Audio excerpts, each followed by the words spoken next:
Welcome to I Was a Teenage Film Snob. I'm James Chalmers, your friendly neighborhood film snob. And guys, this week I'm out of guests. That's right. There's a bit of a scheduling conflict, and Tina was going to fill in, but she's feeling a bit under the weather.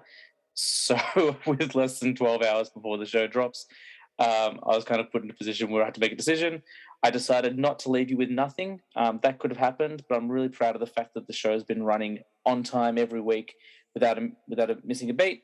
I want to keep that going. So I'm pulling a bit of a cheat, and we are going to play an episode for you today. Don't worry, it's not me by myself, and I'm not going to talk to you for 45 minutes.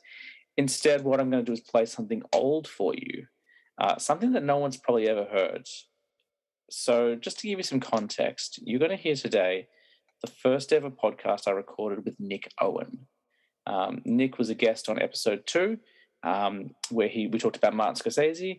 And then again, of course, he came back when we talked about the Batman movies. We did our top 10 Batman films of all time. I've known Nick at this stage for almost 10 years. He's one of my closest and dearest friends. And he's one of my favorite people to talk to about movies as well. So just to let you know, I guess, the history of the show you're going to listen to today, a long, long time ago, back in 2008, 2009, I made friends with a man called Tom, who I hope to get on the show one day, and we had a podcast that we called Chwoodcast. Basically, we just took the initials from our surnames, mashed them together, and added Oddcast at the end. Nothing too clever there, but that's what we did. From that show, I spun out a movie show. As you can see, even back in the early 2010s, I wanted to talk about movies, and I called it the Chwoodcast Movie Club, which I really didn't have a plan for. I did a couple episodes with Tina.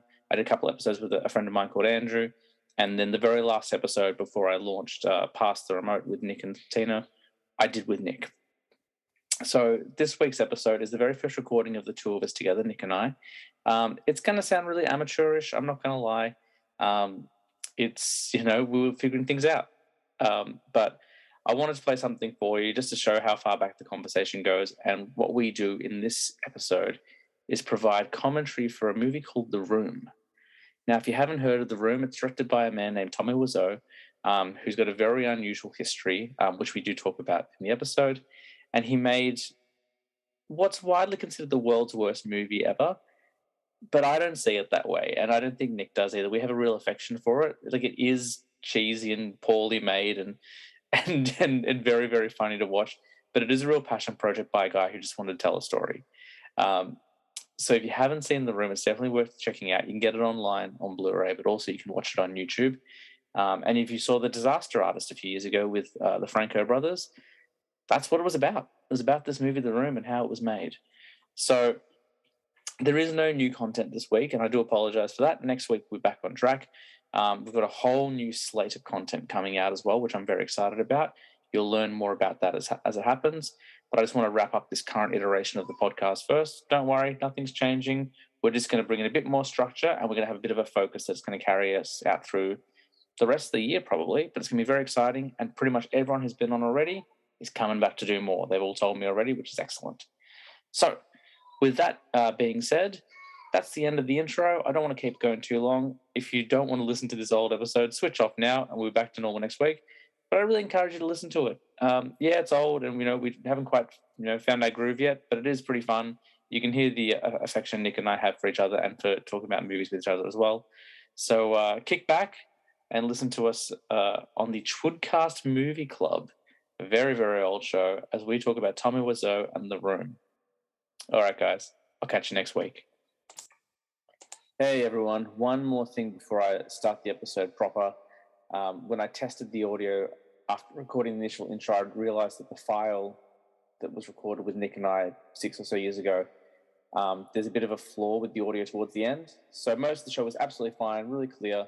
But the last 5-10 minutes, there's just a bit of an echo. There's nothing I can do about it, unfortunately. So just give me the heads up on that one. But next week, everything's back to normal. All right, enjoy the show.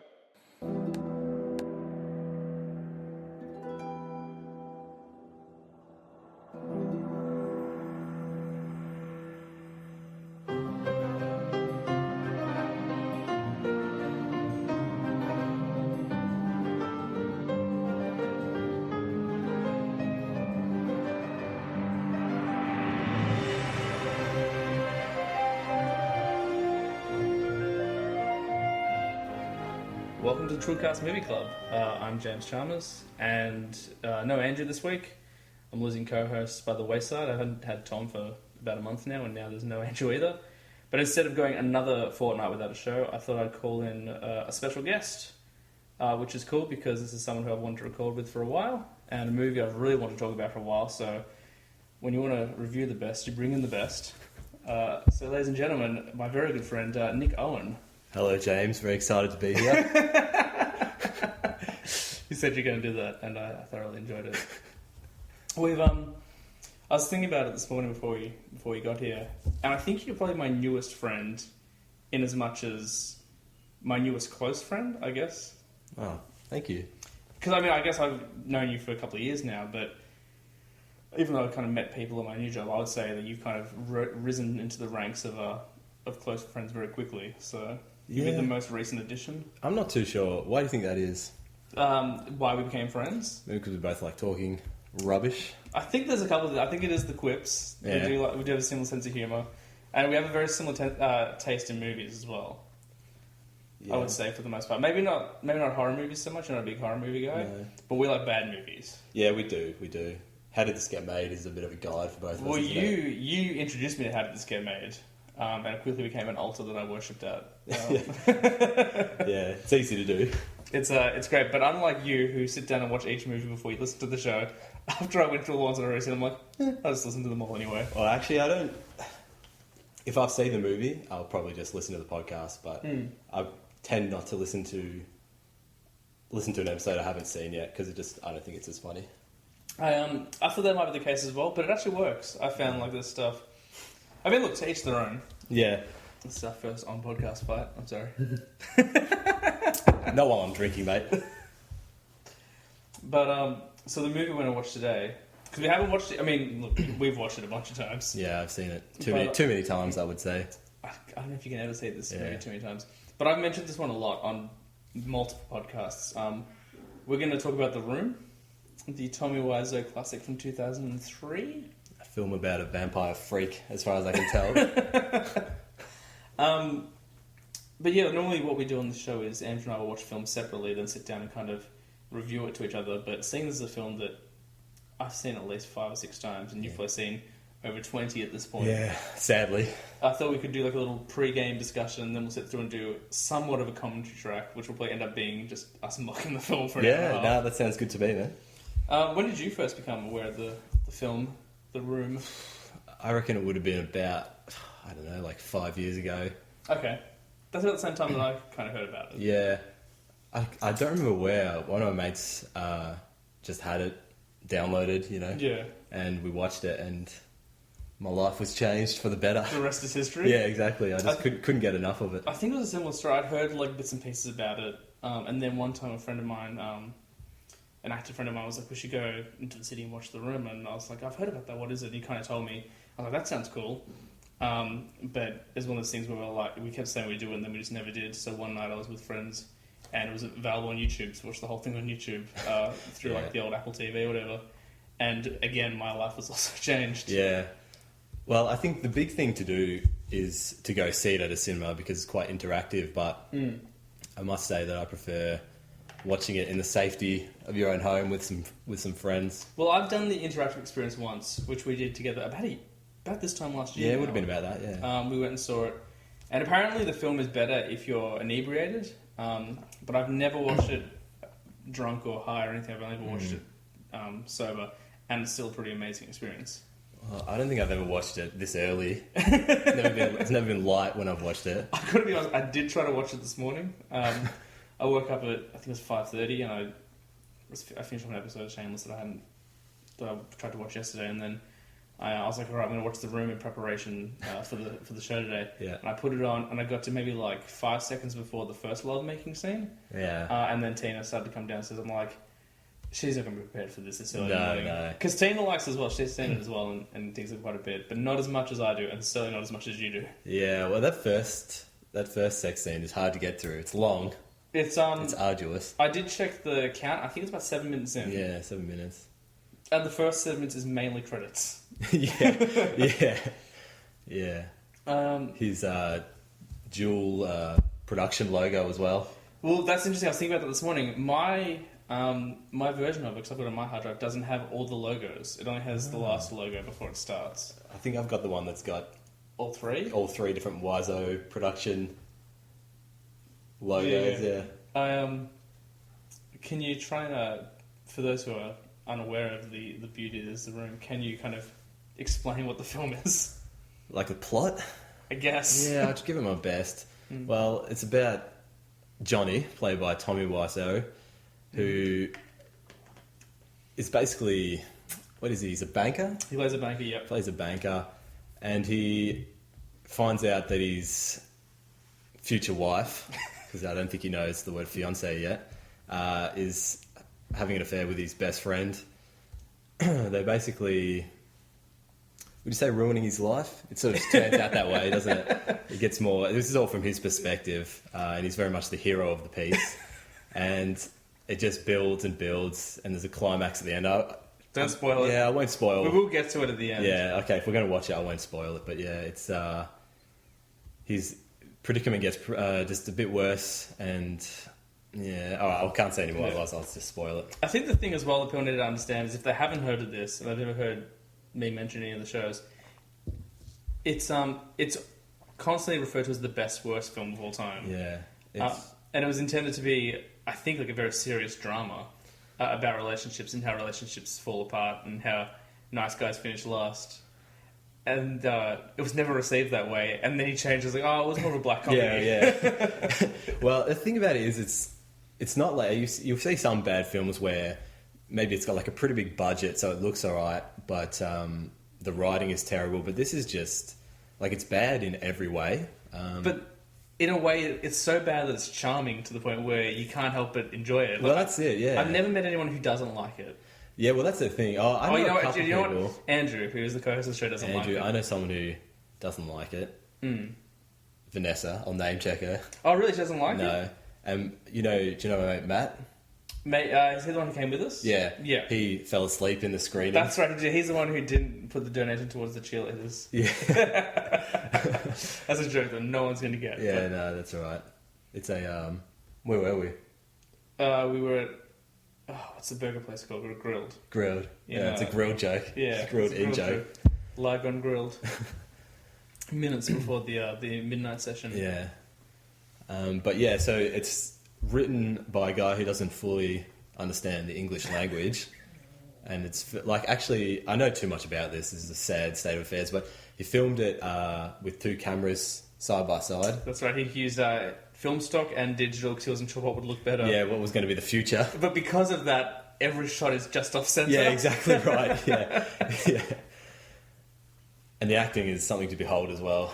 It's yeah. I was watching it this morning. As I said, from what I watched this morning, I was like, wow, it probably plays as well as a soap opera and looks like it's got that soft lighting of a soap opera as well. Yeah, it does. But it was also meant to be a play at one stage. Like, he wasn't even convinced it was going to be a film until they started shooting.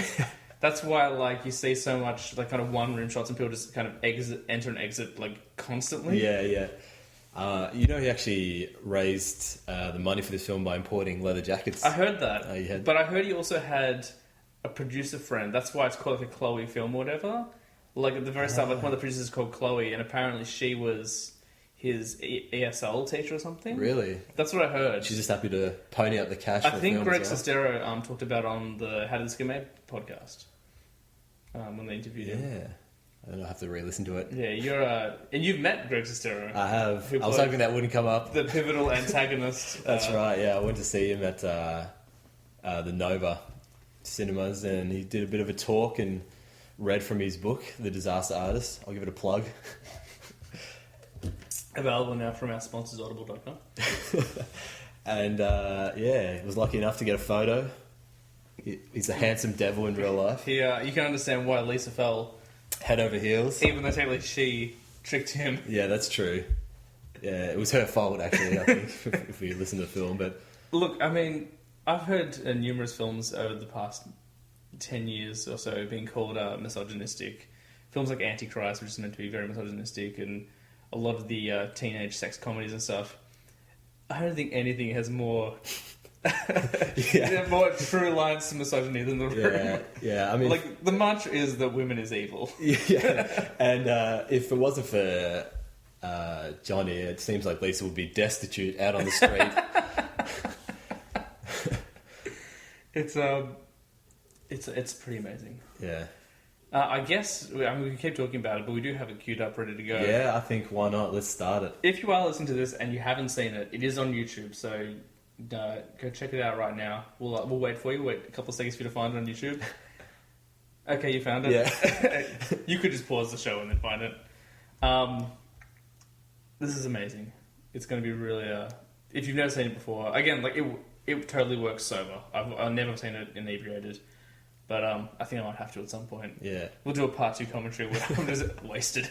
It gets better. There's numerous drinking games you could play with. It's true. This. The amount of spoons. Spoons, yeah. We like to play one where, and maybe you could do this if you're listening. Yeah. So he doesn't understand when you write a script, you don't really need to introduce the person's name every time they appear. But so what we do is you pick a name out of a hat of a character, and every time that name is said, you have a little drink. And if you have Johnny, you're doomed, basically. If you have Mark, you do. Yeah. If you have Denny... Yeah, those three. There's one scene on a rooftop where you're in trouble. I keep wanting to show this film to my dad, because I feel like he's going to dig it a lot. I'm not sure that... Like if you can take it in the right spirit, I think you'll love this film. But if you go into it just looking for a drama, I don't think you're going to have a good time. If you're looking for a comedy as well, like if you're expecting it to be really cleverly written and like full of funny jokes, you're not going to enjoy it either. You have to go in knowing it's going to be bad. Yeah. But if you just go in with like low expectations, I think you're going to have a really good time. I'd agree. Because I've watched it multiple times. There are films that I haven't seen Tusk this many times. And Tusk was one of my favorite films last year. Guardians of the Galaxy, one of my favorite films last year. Haven't seen it as many times as I've seen it as The Room. Yeah. Well, I had to rethink what my favorite films were, because I realised I've seen this at least twice as many times as my other favourite film. So I think, is this it?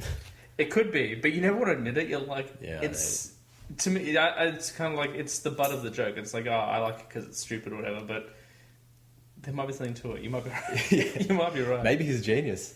No, it's okay. Okay. Sorry. Have you seen any of his other projects before? Like, let's put off starting the film as long as possible. No, I've seen him in a lot of like interviews. Yeah, where he is as much of a freak in real life. So he's tough to look at. He does look like a vampire. Yeah, he does. Yeah. He's got a lazy eye and really like long shaggy hair, and his body is made of rocks as far as I can tell as well. It's like, when you buy the when you see people like in those Superman costumes that like got the padded muscles in them. Yeah, that's kind of what his body's like. Yeah. I've seen he's got a TV show apparently called The Neighbours. Oh yeah, which I haven't watched yet, but I have seen another show he did. There's this YouTube channel he has where he plays video games against an alien. Sorry, I have seen that. I'll tell a lie. Yeah, I have seen that. And it's so bizarre. It's equally as mental as all of his other stuff. But I think since The Room, he's banked on it. People thinking that he's funny now. So yeah, I mean, I feel like he'd be able to like finance any new projects just based on the popularity. I mean, he's very famous now. Neighbours, he actually plays 2 roles as well. Oh, does he? Great. He plays like an office slacker, and then he plays like a surfer dude or something. Surfer dude, yeah. I hope the surfer dude's in his late teens as well. Played by a weird Eastern European freak in his 50s. That's the other thing. You have no idea how old he is. No, he could be. I'd say from 40 to 55. I'd say is the age range. That's pretty narrow, man. Like it could be like mid-30s to late 60s. Yeah. Mid-30s with a really hard life. Well, like Eastern European, of course, they had a hard life. Yeah, that's true. Yeah, good point. Like you grew up in like Slovakia or something, which. But The Room is about 10 years old now. So that would mean he was in his mid-20s when he made that. And yeah, that's true. I can't have that. Well, maybe I mean like from what I mean like mid-30s. Sorry, yeah. Yeah, if this is mid-20s. Oh my god! Like that means we're only a couple of years away from him. Yeah. I'm trying to think if there's anything else before we. Anything else we need to cover? Dive into it. This is the part of the show where we stop and think silently. Yeah, we're broadcasting thought. Don't laugh at Denny. He's mentally challenged, isn't he? Yeah, he's not right. It's not funny. Is he mentally challenged?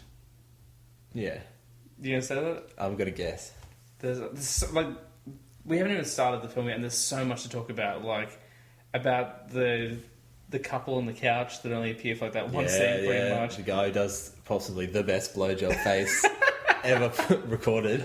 The dude who is in the film for half of it and then quits and literally resigns on camera. That's right, they replace him. It's the guy, and in fact, the guy who looks at the camera breaks the number one rule of making a film. And then he's replaced by someone who looks like Paul Roos, if you know who that is. I love this movie. Yeah. Also, big character in the film. Not a physical character, but a big part of the film. The score. Yes. Magical. Yeah, there's a few, like, early 2000s R&B numbers for the love scenes. You Are My Rose. That's the one. That's what I was thinking of. Claudette. A special mention to Claudette. It's... If you're listening to this right now and have no idea what we're talking about, it's... Sorry. You can watch it and you still won't know, Yeah. but it's genius. And I'll say a big shout out, just before we start this, to the guy who plays Chris R, because he's the only guy who can act in the whole film. He actually is pretty good, isn't he? He brings some real heat to his role. Now, I was going to play it with volume off, but do you want it up a little bit so you can hear the dialogue? Or? Yeah, just so we get some cues, I think. There's because it has been a while. Like I did, as I said, aside from the 10 minutes watched this morning, it's been about a year since I've seen it.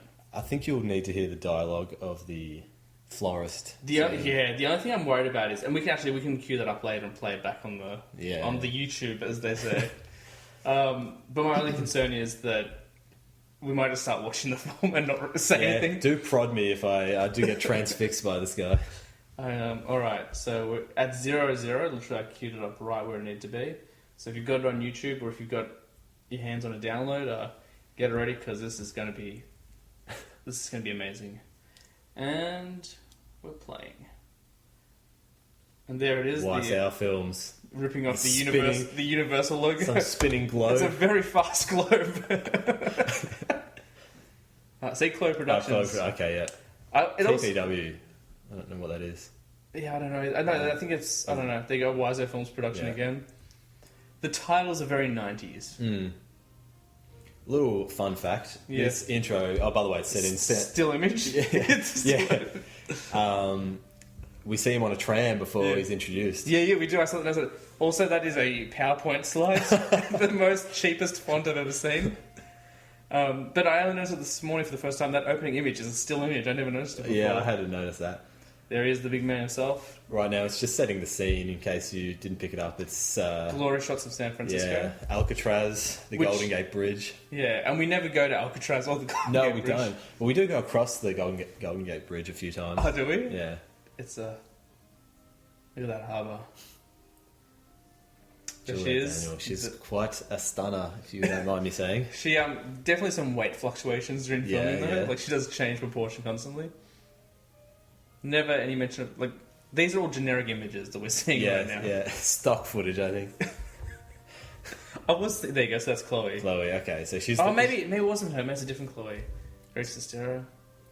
It is. was thinking this one. I'm like, I wonder if they filmed all this or whether they just went into like a stock footage barrel. Yeah, it seems quite easy to film this. I think they could have done this in a. And it's not done very well either. Yeah, like a lot of it does look kind of shoddily done. Eric Yakult. Well, he's full of vitamins. Yeah, Greg Sestero worked hard on this. I think he's the line producer. He was the assistant. He's supporting. Yeah, and he also played the pivotal part of Mark. Yeah.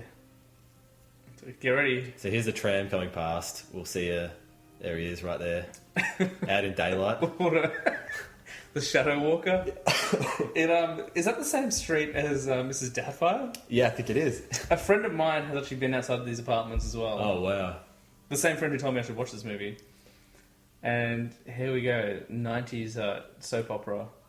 From the first line, it's good. So this is what we're doing. We're just listening. Yeah, I know. This is bad. The thing is, right now he's presenting her with a nice present, a lovely thought, but his face is dead. There's no emotion. There's no emotion on his face. His delivery on every line is amazing because he goes, "Hi, babe. Yeah. I have something for you." Yeah. Again, like dead delivery. Sure, it's yours. Look, she's trying. She's giving it her best shot. It's tough to work opposite a mannequin. Like, Yes, that's true. a lot of crossfades as well. Yeah. And this to me makes it feel like it's hours later. You are so sexy, So sexy, Lisa. Lisa. Well, hard to argue. And there's a couple of pictures of spoons on the mantelpiece as well. He's leaning back like the dude in high school who's waiting. Oh, here we go. Where's Danny? All right. So Danny's he's kind of... I don't know what he... I mean, he lives in the same apartment block. He does. And I believe he's some sort of surrogate son to Yeah, Tommy. because Tommy's paying his tuition or something? Yeah, I mean, I hate to think what he's... Studying. what he's going to have to give back to Tommy down the road. Danny gets a red dress and a box. Yeah. And so here's the creepy scene where we focus on Danny as they leave. So they've gone upstairs to... I'd just like to point out we are almost not even 4 minutes in and we're about to have a sex scene. Yeah. They've just left him downstairs to eat an apple like some sort of rapist. And the door's open. Yeah, and now they've gone upstairs to bone. Yeah. And then he literally crept. Yeah, now he's like crawling up the stairs. Also, not to get too personal, but in my sex life, I've never begun any intimate encounter with a pillow fight. You haven't? No. Oh, man. Especially one as poorly done as this. And then and then some weird kid comes in and starts messing around with you as well. And they're totally cool with it. Like, they're not like, dude, boy, are you still in the house? They're just like, come on, you can play. So far, Tommy, or Johnny Wazzo, was given a dress, gone upstairs to have sex, and we haven't seen any facial expressions from him yet. He looks really frustrated in that shot. They go against a smile, I think. Smile, yeah. Daniel's is trying to seduce Tommy more than anything else. I mean, he's 13 going on 40, to be honest. Like, he does look young, but I've seen pictures of him recently, and he looks really old. Yeah. And we missed the classic line just then where he says, "I like to watch." Yeah, I like to watch. Yeah. It would have been good if we got subtitles in this, but unfortunately, well, he's cleared out. That's can only mean one thing. I wonder how much she got paid for this. I can't imagine it would have been much.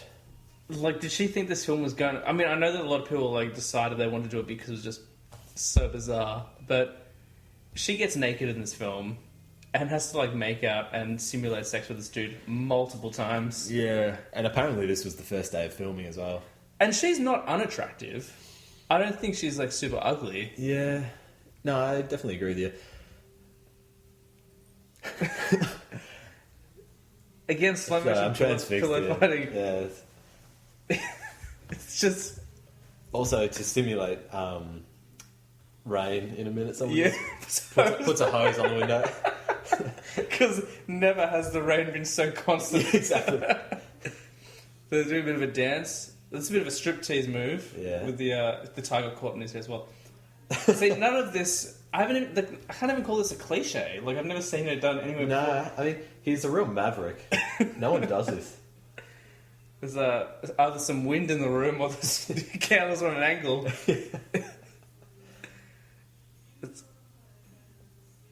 There we go. His shirt's coming off now with his like rock chest. He's so deformed. It's so bizarre. It's like, do you ever watch Lord of the Rings? I mean, of course you watch Lord of the Rings, but Return of the King, that really like deformed orc that has like the crushed face. Yes, yeah. That's what his body is like. Yeah. The guy who dodges that massive catapult thing. Oh, that's a great moment. Why am I watching that film? We should just talk about that. This is tender. But they're doing a lot of laughing. I don't understand. Yeah, doing a lot of laughing. He's got longer hair than she does. There's a lot of hair. He's kind of combing. He's like a merman. He is, yeah. There's the hose on the window. Like the first couple of trickles, like look somewhat. Here we go. He's putting rose petals on her bare breasts. How romantic! It's... But then the next shot is going to be his rocky ass having sex with their stomach. They're so playful, and I don't know why he's trying to drape the petals from his chest to her. There it is. We didn't warn anyone about this going in, but The thing is, this is just run-of-the-mill sex there, mate. I mean, they're in a relationship. This is not the first time. it's true. Although That's far too high. It does look like it's the first time because he has no idea what he's doing. And that is like that sheet. I feel like it's taped, but I feel like it could slip at any minute. I think he's really proud. I think maybe he was just working on that behind. Yeah. It's far too prominent in these scenes.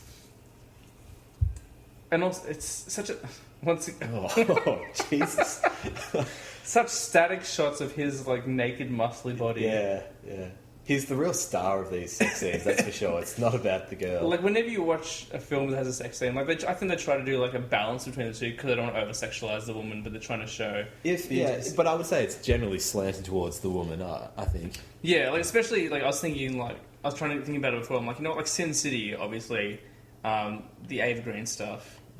They focus on her a lot more, but she is the central manipulative kind of force in that film. It makes sense, like she's a sex symbol in it. Yeah. This just makes no sense why either of them are getting focus. But maybe this is his platform to become an international icon / sex symbol. I wonder if he got any like porn offers off this. To direct? Maybe, because that's the other thing. The way it's shot, it does kind of look like a porn. Like a 70s porn or something. So we're at the next morning. She is so... they had such a ravenous night that she's still asleep. She's still asleep. We're about to see a close-up of his ass as he walks away. He smells the rose first thing in the morning. And then puts it on a pillow. Like, I mean, it's impractical. If she rolls over, like she's hacking up her back. Also, what does she do? Because he's a banker. We never see him at the bank because I guess they could never get the location. And it's a confidential job, as we'll find out later. There he's dressed. I don't know what she does. I don't think she has a job, does she? No. As far as I can tell. Do we need to turn up a bit more to the dialogue? Get it up a little bit more. I can tell you what's happening. Also, pretty cool bank that lets him have his hair out that long. Yeah. Like, not even a ponytail. Maybe he sort of works at the back on the computers, though. Maybe he's not a teller. No one's putting him in a teller job. Here's Claudette. Lisa's mum. Claudette, yeah. She's got David Bowie's haircut from the late 80s, during his Thin White Duke era. You know what? I'm going to... As much as I agree with you on Chris R, I think Claudette's really trying as well. She gives it her best shot, that's for sure. She's swinging for the fences. Yeah, she has some ridiculous storylines. I mean, do you want me to spoil the... Yeah, go for it. Well, in one scene, she definitely has breast cancer, and we never hear about that again. It's just she's purely expositional. She looks like this right now. Like this looks very soap opera, but whenever we cut up to her, it's like a documentary from the 80s. Like a talking head kind of moment. Yeah. But you're right, now that you say that, it has got a very Days of Our Lives It does, right? look to it. The lighting. Like it, in a way, I'm almost surprised he didn't get recruited to do some soap opera work because it works. It plays as a soap opera. That's why she doesn't like him because he's bored. Yeah, we're just hearing that maybe things aren't all peaches and cream. Despite the ravenous love scene. Yeah. Second use the word ravenous. He's boring. Yeah. If only he had some sort of hunky best friend. It's funny you mention that because I think that might come up at some point. But to me, that's the problem as well. Like, if she's really not interested in him anymore, why is she still sleeping with him? Oh, because according to the film, she needs him to survive. Claudette's very pro Johnny. Like she is one of the heroes in the story. Yeah. She's giving him the vote of confidence, telling Lisa to stop messing about and just embrace him. I believe she says, "You need Johnny." That's true. She does. Here's a secure job. Yeah. Which is a big... And now, even though she's driven from wherever she lived, like even if she lived down the block, like it's a very short trip. It is. It could have been made by... This could have been done with a text message or a phone call. Yeah, because I had texting back then. I think this is only 03, maybe? Yeah. 04? Texting was around in 2001, so... Well, that's true. Well, Well, here we go. Here we go. She's just making a phone call to the devilishly handsome Mark, played by Greg Sestero. What I like about Greg Sestero is, for whatever reason, he looks a lot like Kevin Smith's producer Scott Mosier. So I always think that it's Mosier in this. Well, I don't know who that is. Yeah, I'll get him a picture if do. I can. I don't know if it'd be a really good one. But also, this is ideally the beginning of their affair because he's shocked that they sleep together. Like, spoilers. Yes, they do. So how long has these secret calls been going on? Or did she just decide now? I like to think that this is the first one.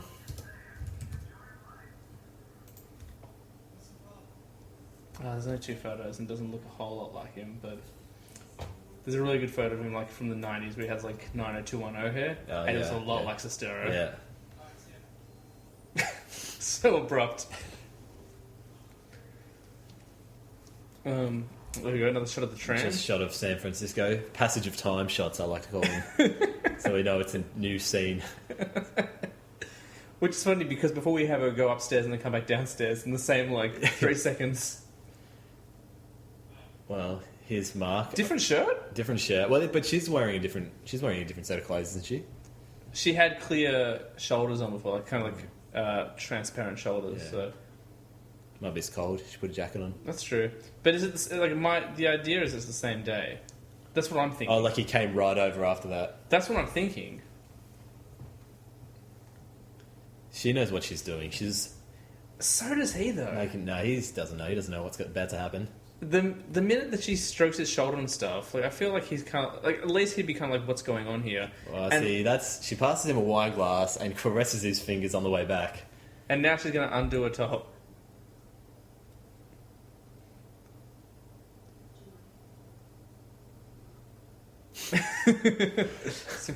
And also, this isn't really a sexy dress.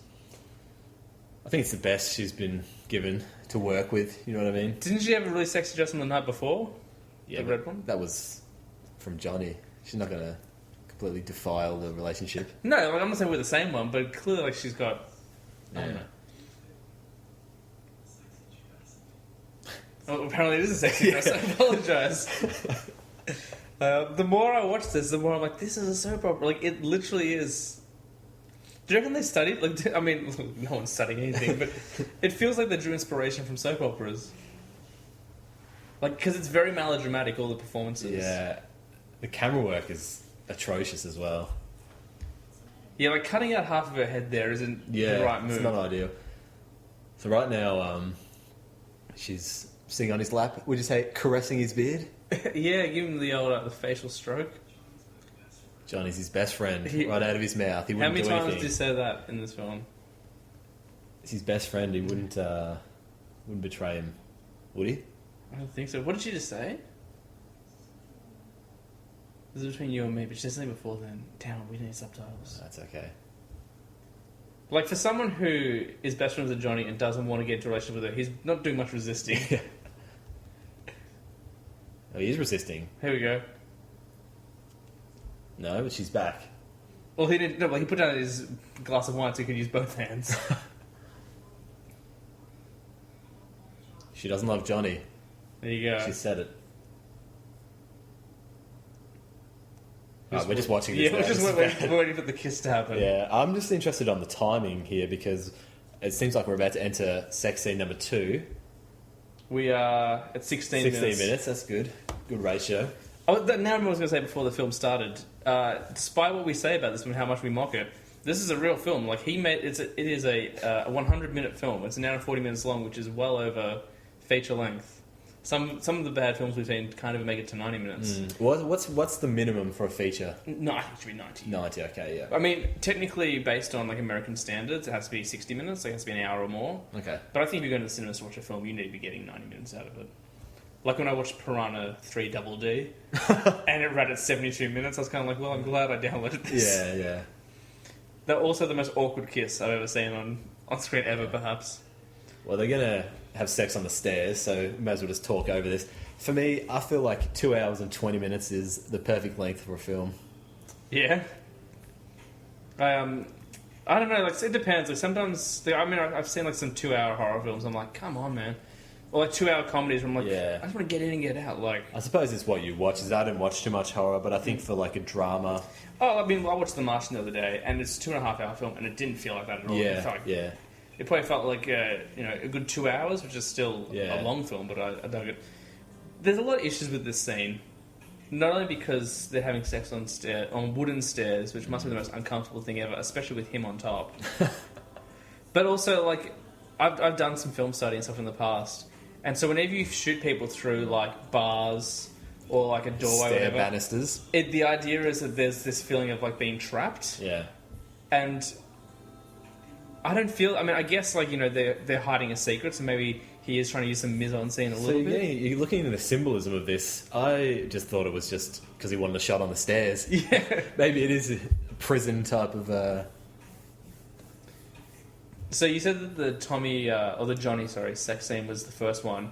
How happy do you think she was to be shooting this one following to get like the bad taste out of her mouth with that? Yeah, I think this is like a cathartic moment for her. Because Greg Sestero is, for all intent and purposes, a good-looking guy. Good looking dude. Doesn't take his pants off, which is impressive. That's also weird, like just to kind of rest a finger just above the crack. Yeah, it is, isn't it? No lower though. He's not as physically cut as Johnny. Yeah, but he probably doesn't take rock steroids or something like that. This is also very tender. There's definitely some ADR there with some moaning. Yeah, exactly. That's the other thing, there's a lot of ADR in this film. There's a classic R&B track called, if it's not called You Are My Rose, I'd be very surprised. Yeah, is that what's playing right now? Yeah. Did that play in the previous one as well? I think it's another one which is very similar. It's a very urban track, I would say, like Yeah. a Boys to Men type song. Yeah. Yep. So were they even... Now the regret. Were they the even... regret. Hang on a sec. Oh yeah, sorry. Why did you do this to me, he says. He does accuse her, even though he was on top. Yeah. Johnny's his best friend. Best friend. Ding ding, twice. Did you enjoy it? Well, he did look like he was enjoying it. He's probably got a sore back. She's like a sore back. Yeah. He looks wistfully away. Yeah, regret on the face of Greg Sestero. It's like when you see like those PSA posters or whatever of like don't try meth or whatever. Like he's just kind of looking away with that faux regret. Did they even have sex? Because I thought their clothes... Oh no, they did have their clothes off. Well, he did. He had his shirt off. His jeans never went lower than his waist. His shirt was off, but I saw her pulling her top up before, but was it below her boobs, or was it she just adjusting so that no one could see? I don't know. We've got to get really analytical. Here's some more... Well, here we go. The florist scene... One of the greatest... I don't even know if we can talk over it. Yeah. If you're listening to this and not watching, just try and find the florist YouTube scene. the room florist scene.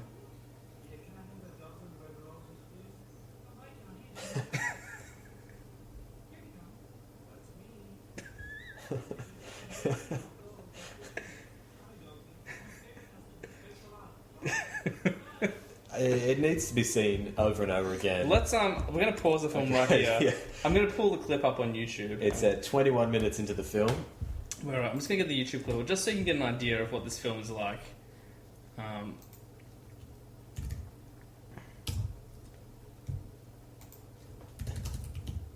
I mean, it's out of sync. The lines are in the wrong order. Yeah. There's something called Flower Shop Remix. There's a Lego version of it as well. Oh, amazing. Guess what we're going to be doing when we finish this this commentary? We're going to be sitting down watching this. I'd say that one there, the Yeah. high doggy bit. Okay, here we go. I mean, he orders the flowers, then she recognises him. Here we go.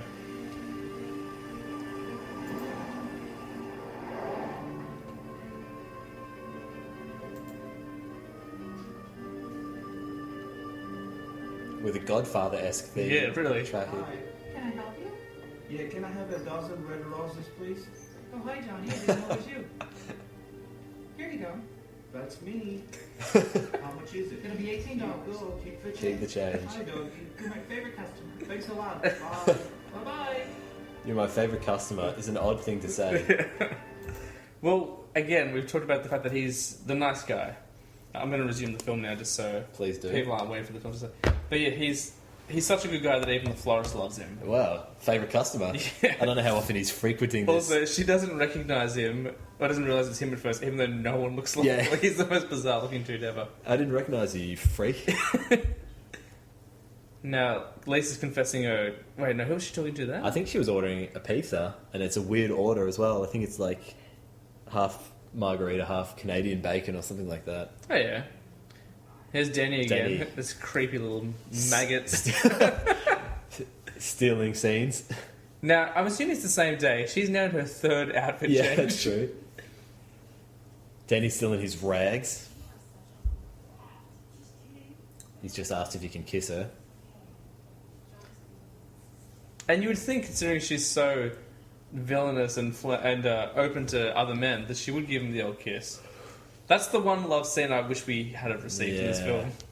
I think it'd be exploitative to get Philip Holderman to perform in those kind of scenes, though. I'm glad that you knew his name. Back again. She's sitting reading a book that has no title on the cover. No title. More flowers with a dead face. Yeah. Those are the dozen red roses that he ordered prior That's it. Well, at least for continuity. he's not happy. Is this when he didn't get the promotion? I think so. I think he saves some bundles, is what he says about the bag. There's look how disappointed she is. See, now that doesn't... I'm sorry, Tommy / Johnny. No company ever promises a promotion and then doesn't give you one. Yeah. Like, they're not allowed to do that. Yeah. Especially when you save them bundles Yeah. and they've put his ideas into practice. He's a fool. He is a fool. He does call himself a fool. Self-proclaimed fool. He's a regular Homer Simpson. There's only one drink that can lift his spirits. You know what that is? Scotchka? Scotchka, yeah. Which is equal parts Scotch, equal and- parts vodka. Yeah. Fill up a pretty big glass as well. I'm just going to turn down a little bit just in case the mic's picking it up. Yeah, no problem. By the way, that TV in the background is Not real. Fake IKEA TV. Also, haunting score. I didn't notice it before, probably because I'd never really pay attention to it, but it is Godfather-esque. It really is. She just appeared from another room, even though she was sitting right next to him. Yeah, she did. So she's carrying pretty big tumblers, half full of scotch. Which is also already too much scotch. Yeah, that's about a triple at least. Yeah. And now she's just topping it up to almost the brim. Like, this glass is probably 3/4 full. with vodka. And I think he's a recovering alcoholic. He looks like it. And now, does he ask what it is? I think he says, I can't drink this. Yeah, Yeah, there. I wonder if he was a recovering alcoholic. That is a huge plot point I never thought of before. Well, yeah, considering that once he has one sip, he goes mental. Now, this is a scene borrowed straight from Snow White, where the witch feeds a poison apple. Yes.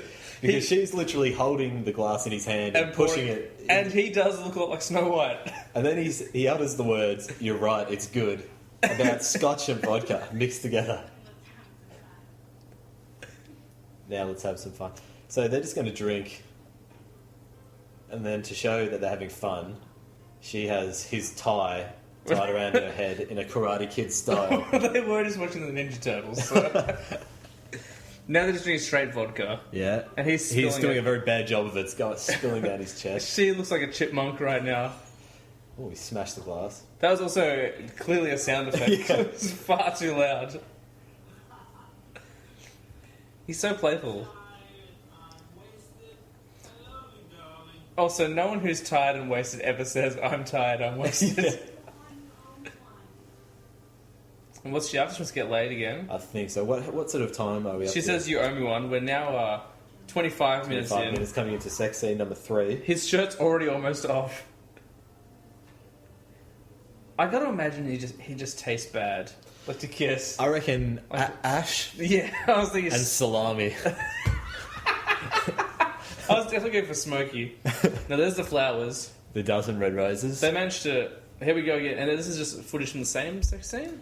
I believe it's just one long sex scene they chopped in half. Yeah, because she probably didn't want to shoot him over and over Yeah. again. A bit more of an upbeat score, though. A bit more playful, I think. Yeah. He's Yeah. got the roses. He's spilling the petals on her again. He likes to fondle her with roses. Yeah. We're now just seeing Boobs. Juliet Daniels' boobs. A lot of ADR groaning. He has the same water shot again. And the same rocky ass. But definitely a lot more ADR this time. He's definitely groaning and stuff. I like to think of the day they recorded this. It sounds like a porno. I didn't know that was the term for that. What's ADR? It's additional dialogue recording. Okay, I think. that makes sense. I think that's what it is. So even though she loves him, or she doesn't love him anymore, she's organising a party. Yeah. The camera's panning. We don't know who she's talking to yet. It's drawing out really It's slowly. Claudette. Claudette's back. Also, was there a chair under the staircase last time? No, It's- there was not. He wants me to give him a share of my house. We're just getting a random story from Claudette, which will never get resolved. And what's the deal? Her brother wants... I think he wants to sell her house and give him half or something like that. About my house. 15 years ago, we agreed that house belongs to me. Now the value of the house is going up, and he's seeing Classic tale of woe. The value of the house A skyrockets. lot of families do fight over money. That's true. And I'm dying. And she's dying. Yeah. I got the results of the test back. I definitely have breast cancer. Definitely has it. In case that didn't come across on the mic, she got the results of the test back. She definitely has breast cancer. And here's my thing. If you definitely have breast cancer, how is this your reaction to Yes. it? Well, she just said, I'm sure it'll be alright. She's a pretty stern woman, though. I Yeah. feel she's pretty strong. Well, at least you have a good man. Here we go once again. We're Johnny's a just- good man. He's not what you think he is. Oh, deception. Now I think we're about to get a few fibs from Juliet Daniel. He hit me. Oh, there we go. Lisa said that Johnny hit her. What are you talking about? He did last night. And I don't love him anymore. She doesn't love him anymore. Well, after being hit. Yeah, that's true. The only thing he hit her with is his rocky butt. I just got done talking with the client and I had to get ready to She's A client- done talking with a client. We were debating what her profession is. Well, based on those the length of those boots, I see. It might be an old profession, possibly the oldest. see, even that shirt was way more flattering than the dress she wore to seduce Mark. Yeah. Another entry through. And now here we so go. now we're going to get Some shenanigans from. I don't actually know what are the names of these Can't characters. remember, but they have similar names to everyone else. A couple hours, at least. And how did they get into the house if everyone's gone? Because they just opened Very the good, door. very good point. I'm going to look up the character names while we keep watching. Please do. He's seducing her with a box of chocolates. That's right. He's doing that classic thing of I think he's going to put half in her mouth and bite the other half. He's got frosted hair as well, I'd like to point out. I always like to think he looks like that dude from Home and Away, who then went on to True Blood. Ryan Quanten. Ryan Quanten. So their characters are Michelle and Mike. Michelle and Mike. And the girl who plays Michelle is actually also not unattractive. I'd say she is. She actually tried to do a crowd-funded documentary about Yeah, I this, saw guys. that. Did not go ahead. Well, I'd never heard anything about it apart Yeah. from the initial trailer. Yeah. Yeah, this guy is also... This guy looks... that poster. We're just looking at the poster of the room on IMDb, and Tommy Wiseau just has never looked like that in his entire life. I don't know who that is. Well, look, the eye line is right, but his face is so clean cut. Looks a bit like Steve Smith. Does. And we're now Another shirtless about to man. get a blowjob face, which needs to be seen to be believed. It hasn't even happened yet. It still hasn't happened. Like, based on the timing, Yeah. his reaction is that like it's not even a blowjob face. It's a I think I'm going to get a blowjob face. And he does look like a member from Sugar Ray. What are these characters doing? I don't think they've been named in the script yet. I think that was a note from the producer.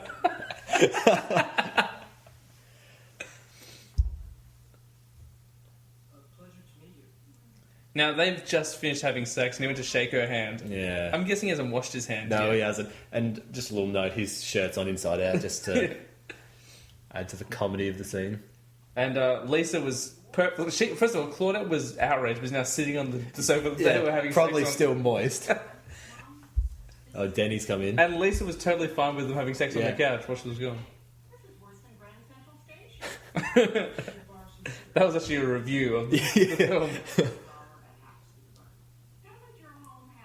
Weirdly, Denny needs to borrow the ingredients to make like a cake or something. I don't, What's he going to borrow again? Flour? flour and half a stick of butter or something like that. It feels like something that a child would be sent to do by like the parent who's the neighbour. Yeah. Also, Claudette was here like 5 minutes ago. Well, they've been out doing something. But they've changed outfits since they've left. But I think we had a passage of time. Oh, did we? Shot. There's no tram to remind me. It's ironic watching this because I can see your bookshelves with like good movies on them as well. Yeah. Staring me in the face. Please, don't hurt Johnny. Now, if you really Claudette begging her not to hurt Johnny. And she cares about him a lot. Like, oh, here we go. Oh, he's back in. A bit of comedy. Trying to get... Oh, she snatched it. He thought he was... What's the guy's name again? Mike? Mike. Tried to run back Now in to Claudette snatch finds his it underwear. funny. She finds it charming. Even though she was outraged minutes ago. And if he was only getting oral pleasure, why were his pants off at all?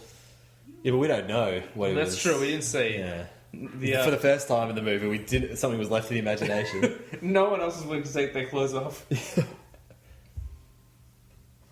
Claudette's ready to go home. I think. Lisa's been interviewed for 60 minutes based on this shot. Here we go. So we're seeing a stock footage of a very smoggy San Francisco. Now, here's the roof shot. Now, this is the number one scene in the movie for me. Chris R. AKA wannabe Vin Diesel. A somewhat gangster-looking... He's wearing a singlet and a beanie. Also, Denny wearing different clothes. Chris Iron, I've been looking for you. Yeah, sure you have. You have my money, right? So what's happened is Denny's bought drugs or something, I think that's a On safe the sounds of- assumption, yeah. and he's Denny is like 11, Yeah. based on the look of him here. And Chris R. is getting a bit... Denny wants 5 minutes to get the money. I don't know what he plans to do with those 5 minutes. Like unless he has it like tucked in his sock drawer or something. Like Now, Chris R. has produced a gun, and he's got Denny in a headlock. and I got to agree. You know, despite everything I said before, Chris R has got some acting chops. He brings it, doesn't he? Like I would believe him in any of those Fast and Furious films. Yeah. ADR was terrible there, and luckily, Johnny, who in the middle of the day of a work day, At the workday. managed to get here in time to stop the fight. Like... Did- Alright, so maybe we need to pause I this and never explain what's noticed happening. it. I never noticed it before, but did Mark just pull a gun out of his waistband? No, I think it was the gun of Chris R. Oh, okay. So- Because it looks like he pulled it from behind. You're not going to go back. So what's happened here, listener? How many people listen to this? We get like an average of a few people. Good. I was going to watch this again. Danny's in a headlock with a gun to his head. Yeah. Johnny and Greg Sestero appear during the middle of a weekday and wrestle a gun off him while he's got it pointed at someone's Okay, you're head. right. He did pull it from Chris R. Okay. And then they overpower Chris R. Somehow, even though he's got a gun pointed at someone's head, he's now... He can't get the shot fired in time. Yes, and now they've got him with a gun pointed at his head, and Claudette and Lisa have just appeared. So 75% of the cast you've met so far, probably more than 75%. Most of the I'd say 90% of the cast you've met so far are now on the roof. During the middle of a day, Yeah. and they've been superimposed. Well, what I like as well is, and you must have heard the story, being the fan that you are, but they didn't shoot on a rooftop. They shot on like a parking Yeah. lot that they surrounded in green screen to simulate a roof. And like, I think the whole idea was people noticed it was green screen, like, oh, we don't want to shoot outside because of like noise and stuff. But they still shot outside. Yeah, and I think it paid dividends. It's a good looking rooftop. So now they're escorting Chris R off the roof. And Lisa's checking on Denny, who's wearing a shirt that my dad would wear. Yeah, my dad would also have a shirt like that. Yeah. And Claudette, who has no relationship to Denny whatsoever, is chastising him. Yeah. What kind of money? American money, I'd Yeah, imagine. US dollars. Come on, Lisa. You're the worst. And also, how does Denny know that? He's Does going he to understand jail. the judicial process? Like, he's going to the police station. If he doesn't escape. Danny's just revealed that he's bought some drugs. What a drug addict. What do you think it is? Is it Mary Jane, or do you think it's a disco bicky? I think it's something much more distracting. I think it's meth. Oh, really? I think so. When you look at his fucked up face.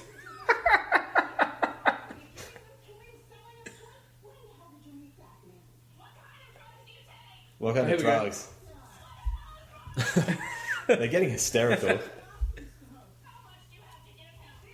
It's going to have 20 questions. Like, Yeah. really? The pressure's building. I think he's going to snap soon. It doesn't matter to the plot. This is what he's saying.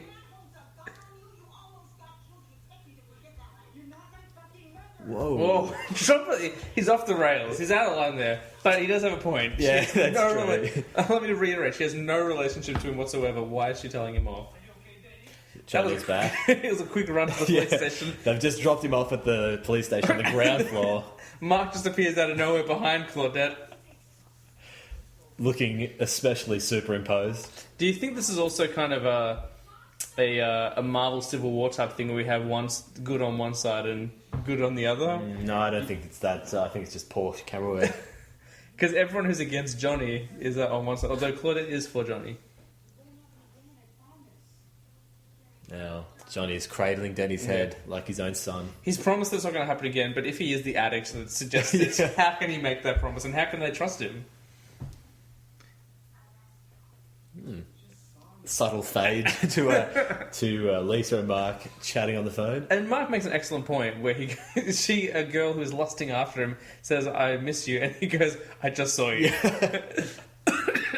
He looks really irritated to be on the phone right now. Also, his house is lit by candlelight. Very feminine. He set the mood. Did you say that 'cause my house was lit by candlelight before? I can see a cookie. Cookie-scented yeah, candle. that's the right. All I'm saying is, if it's the 21st century and he's not expecting any lovers over, why is he going to have a candlelit house? The camera is moving in this shot, by the way. Yeah, very slowly. He said, "Don't call me again," but I guarantee she does.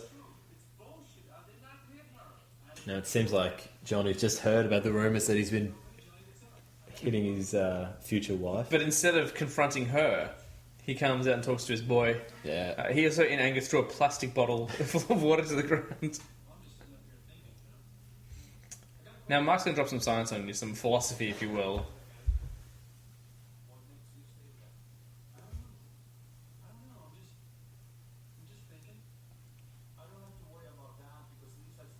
Lisa's loyal. That's Yeah. the word. Straight Johnny Johnny's doesn't right. have to worry about thinking. That's what he said as well.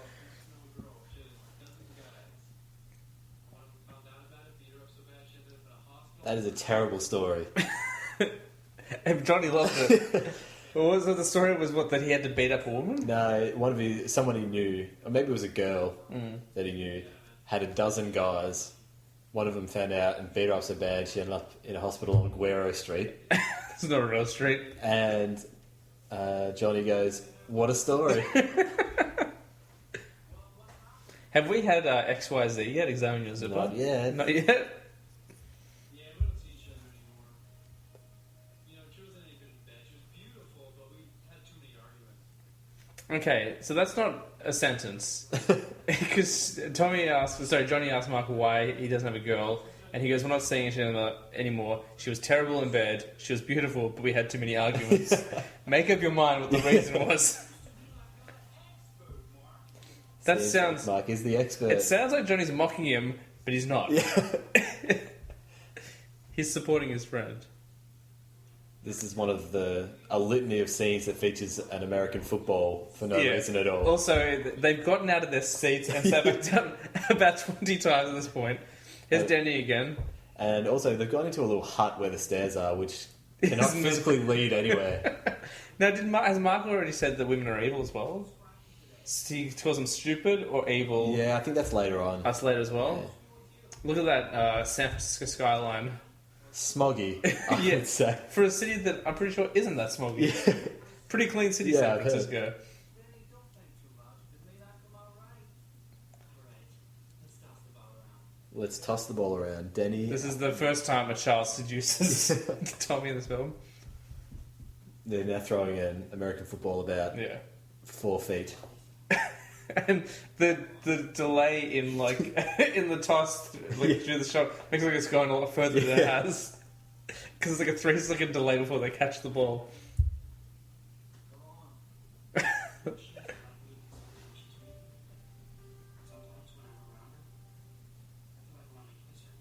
So, I think Denny's proclaiming his love for Lisa.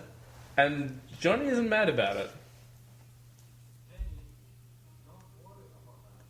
Don't worry about it. In fact, he said. Yeah. Now, how many times has he said that in the film so far? That's another. It's to the point where this morning we would do a texting, and you were like, "Should I bring my football?" And I know, I mean, it was yesterday. You're like, "Should I bring my football?" And I said, "Don't worry about it."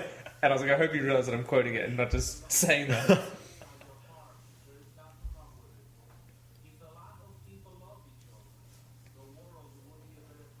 He's a real philosopher. If a lot of people loved each other, the world would be a better place. He knows how to fix the world, and that's important.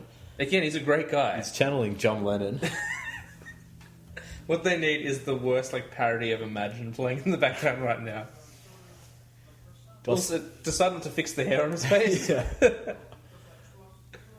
Well, considering they're just doing inane dialogue, I want to ask you. I think there's been memes about this, but if you were going to cast a remake of this, who would you have playing each character? Oh, I haven't even thought about that. The classic one that I always hear would be Leonardo DiCaprio to play Denny. Yes. I think he could play that pretty well. I'm going to say Alan Rickman as Johnny. I like that. Which we're channeling Snape. Yeah. Lisa. I think Scarlett Johansson could play Lisa quite well. Yeah, I'd do that. And she wouldn't be afraid to do the nude scenes, I don't think, anymore, seeing she's done it in Under the Skin. Didn't really like that movie. I liked it. Liked it. It's very, couple of scenes. it's very experimental. Alcatraz again. Yes. Well, this girl is wearing very provocative clothes and seducing Lisa, apparently.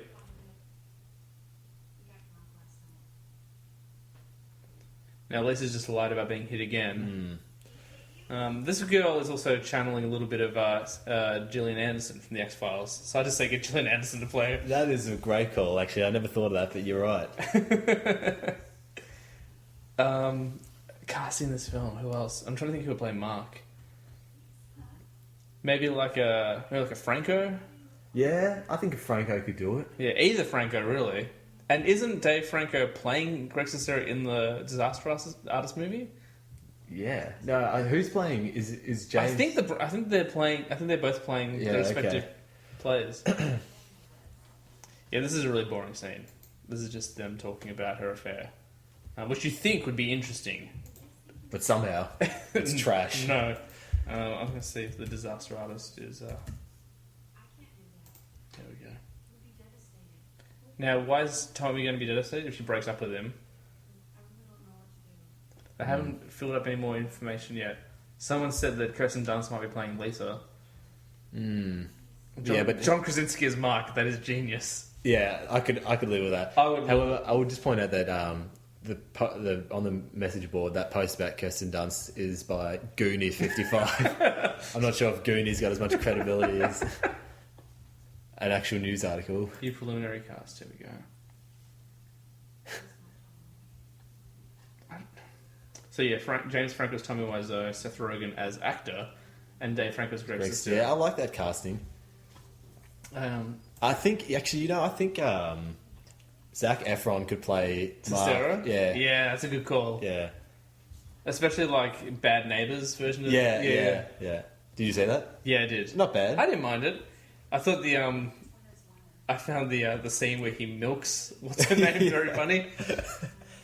I don't really think Rose Byrne is that funny though. I really like her in some. Like, if she's in a film, I'll be interested enough to see it. But I didn't think she was that great in that film. But like, there are other things she's done that I really liked her in. I think Damages is good. I haven't seen that, but apparently, yeah, it's meant to be quite good. Anyway, back to the film we're watching. It's easy to get sidetracked when there's... Oh, sorry, I'll just interrupt. There's spoons. Spoons in the background, in the background. So if you were watching this at home, throw a plastic spoon at the screen. They're having an argument, or she's angry at him, but I don't know why. Because we weren't watching. I think this is the scene that really they were... This is the one they would have sold to financiers, I think. This is the passionate, you're tearing me apart scene. Oh, is this it here? Yeah. What do you think? Women change their minds all the time. He always laughs the most incorrect times. Yeah. Also, she made a really negative generalization about women. Yeah. Or He just shoved her back down onto a couch. hand to boob shove as well. It's getting quite emotional. Yeah. You're part of my life. You are everything. I could not go on without you, Lisa. You're lying. I never hit you. You're tearing me apart, Lisa. That's powerful. There it is. Powerful acting. Did you see they parodied that in Simpsons? No, I didn't. There's an episode of Simpsons, it's a Halloween one, where Daniel Radcliffe plays the vampire from Twilight. Yeah. And Lisa falls in love with him, and then she wants to break up, and he goes, "You're tearing me apart, Lisa." It's really good. You drive me crazy. She drives him crazy. Now he's like a paraplegic on a couch. Very creepy, because she said that she's not interested anymore. She goes upstairs, and he goes, "Don't worry about it, I still love you." She never apologised. Glorious shot of the Golden We Gate are Bridge. seeing a pan from one side to the other of the Golden Gate Bridge. Most recently seen... he's got like a rock star thing going on right now. Like, he's kind of Axl Rose circa the late 80s. He's like the quintessential metal guy in any like 80s film. Yeah. Except he's in his 80s. And the juxtaposition between Him and Mike, who looks like the frosted hair Nick boy. Carter. Or Mike Sugar Ray, whatever his surname is. He's just regaling Johnny with a story about Claudette and the underwear. Which to me, and look again, it works for this film, I guess. But you don't need to tell a story you've already seen on screen. Yeah. So I come back to get it, I pretend that I need a book, I'll my book. We should put the in my pocket, she'll slide out with it. The Claudette, she saw it sticking out of my pocket. She pulls it out. That's also not true. It never made it to his pocket. He grabbed it and she grabbed it off him. He's got the picture. He knows what's happening. He's switched on. Oh, Danny's just joined them with American football. Danny's been called Danny though as well in that scene. Oh, really? I didn't Yeah. pick that up. So now they're about to toss the gridiron ball. Toss the pigskin, as they say. They're standing Not even 3 feet. arm's length away. I think if they both stretch out their arms, they could just hand the touch ball. with the fingers. Yeah. Yeah. And they're having a lot of laughs considering nothing funny is happening. No. Also, that's not a real window behind them. No. There's Mark. Mark's just entered. The quintessential antagonist. Now, this has always been... Now, his throwing action is very professional. I think he knows how to throw the pigskin. He's the most American guy there, I think. And this is the most perplexing bit of the whole film. I've seen it so many times, I've never been able to figure out why Mark does this.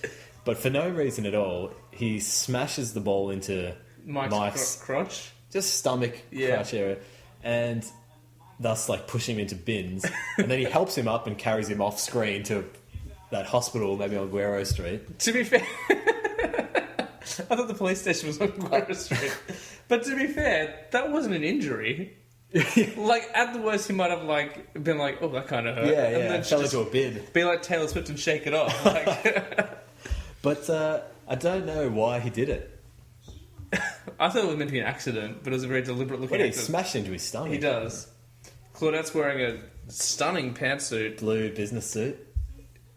In fact, I've seen David Bowie wear suits like that. The comparisons to Bowie keep working. I'm going to find a picture of David Bowie for you. And she doesn't even like Johnny anymore. Lisa's hair keeps changing as well, and not only style but length.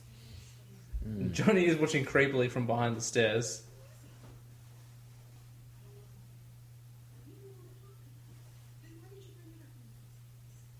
Claudette raises some excellent points, not only about Lisa but about the film in general. Why mention something if you're never going to talk about it? That is true. That's my best. It's very similar. If we had Claudette wearing some glasses like that, we might be in business. Now, I thought she was saying goodbye to Claudette, but then she followed her out. So it seems like they just entered Johnny's apartment to have a bit of a conversation about him. Yeah, just so he could see them. Yeah, because he's hiding on the stairs. I'm telling you again, man, all the earmarks of a soap opera. And now he's going to get his inner James Bond on and put subtle listening devices They all need to around. part of the Mission Impossible thing. Yeah. Now, also, that's an answering machine, I'm pretty sure, that he's hooked up. And just plugging that into the phone wouldn't make it instant record everything that's being said in the house. And if he is recording 24 hours, it's not digital, he's using a tape. He's using a tape. Which only has about 75 minutes per side. He has a tape in his top pocket, by the way. Handy. He also didn't get it closed the first time as well. And he subtly just put it on the shelf underneath the phone. No one will notice it there. Which, to be fair, it's true. Like, if you live in the house every day, like, you might not notice a True. listening device. It's no recording device in the mallet, as seen in The Office. Yeah. We saw that episode last night. It was a little bit then. Very shaky camera work. Yes. I'm not against handheld camera work. I like it in action scenes. But in walking from one side of a room to another, probably not necessary. Yeah, we've just a new character who has no introduction. Is he an accountant or a lawyer, or what's his... He's a psychologist, actually. That's right, he is. Now, is this meant to be at the psych office? That is a very good question, because it's definitely not in the room. And if it is the psychologist's office, why is Tommy pouring drinks for him? Very good point. But they're friends, though. Oh, they are friends, that's Yeah. right. Because the way he's lying on the couch makes it almost feel like it's meant to be a psychologist's Yeah, office. that's a good point. This guy hasn't actually had to act yet, he's just looking.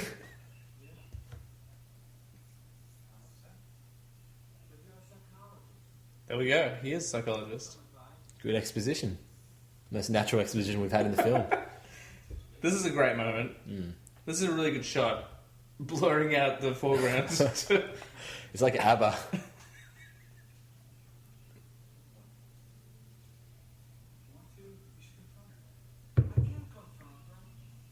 See, I feel like if you're drinking, this film continues its momentum. Yeah. But this bit here, I mean, It's another dry scene. how far are we into this? We're, film?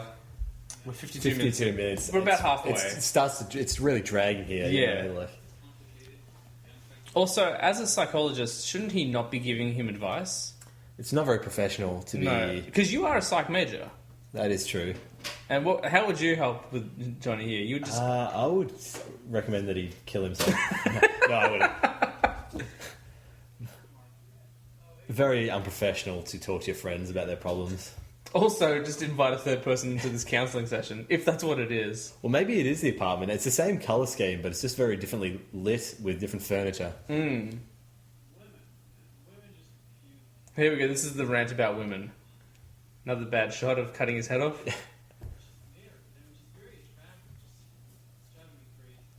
Get the first inkling that maybe Mark feels a bit of guilt for what he's doing. But also very attracted to her. Very attracted to her. She's very attractive.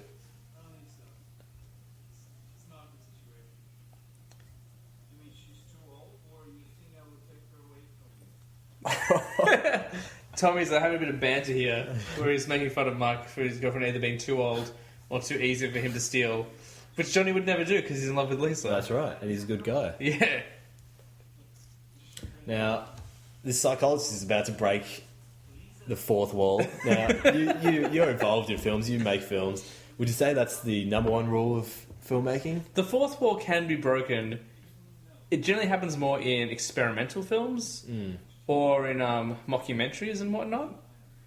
What happens here? And I'm getting ready for it. It's happening. People are people, very philosophical. Now look at the camera. It's almost like it's almost like he's giving advice, sage-like advice to the audience. It's like he's, you know what I like to think of it, and I hope he got, it's like he's trolling Johnny. It's like he's our man on the inside. He's the vessel in which we can explore this world safely. Yeah. He's like our avatar. He guides us through this world. As a psychologist, should you ever refer to people as weirdos? That is a technical term, actually. All jokes aside, I would love to get my hands on Johnny for 10 sessions, 10 one-hour sessions. I reckon I could do wonders there. You'd be very entertained. Also, the psychologist arranging a CD rack for no reason.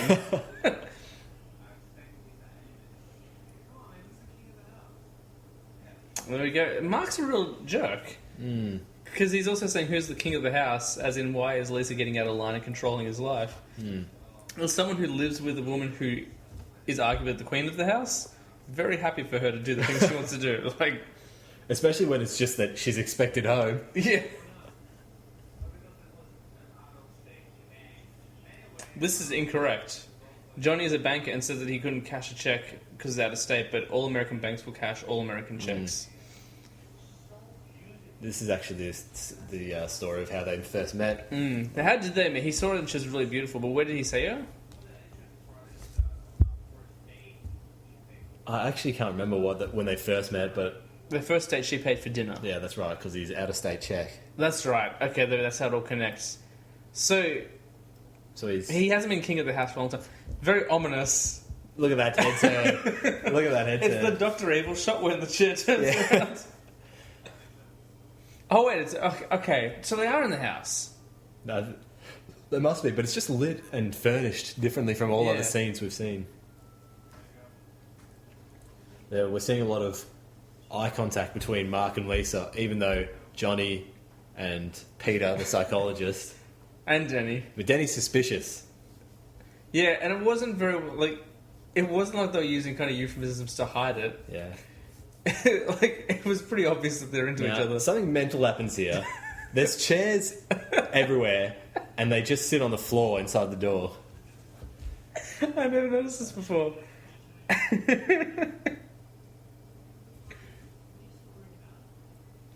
This music is ominous, once again. Johnny doesn't seem excited about what? And where is he? He was in the room just when they came in. Yeah, there's that. And he hasn't left. And no one's closed the door either. I remember the first time we watched this, a friend of mine was so outraged the door was left open entirely throughout scenes.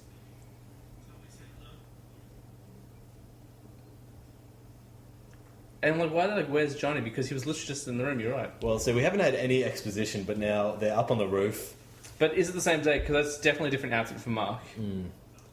Well, he's up there smoking a bit of the devil's lettuce. The old Mary Jane. Yeah. Did he get it from Denny, do you think? Chris R. would have thought it is when they were taking him down to the police station. So Chris R's still on the loose then, because he bribed them with marijuana.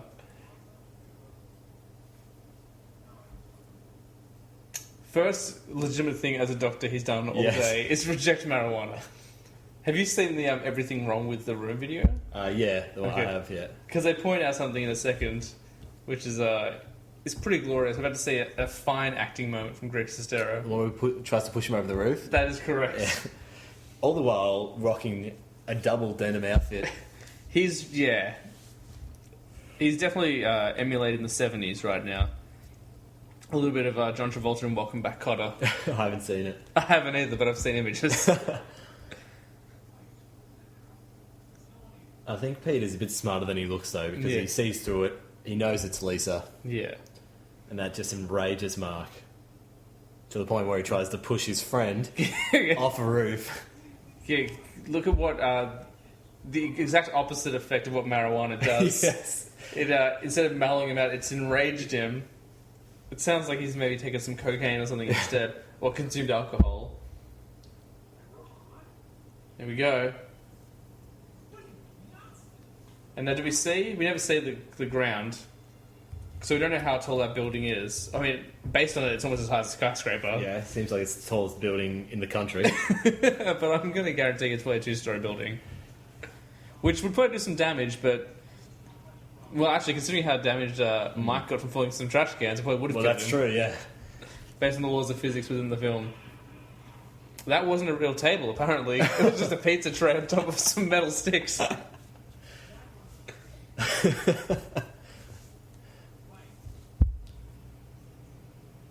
Someone's making some awfully loud car sounds outside of my house. How good's your microphone? Did that pick it up? It looks like there's a bit of a buzzing going on there, but that's fine. We're talking louder.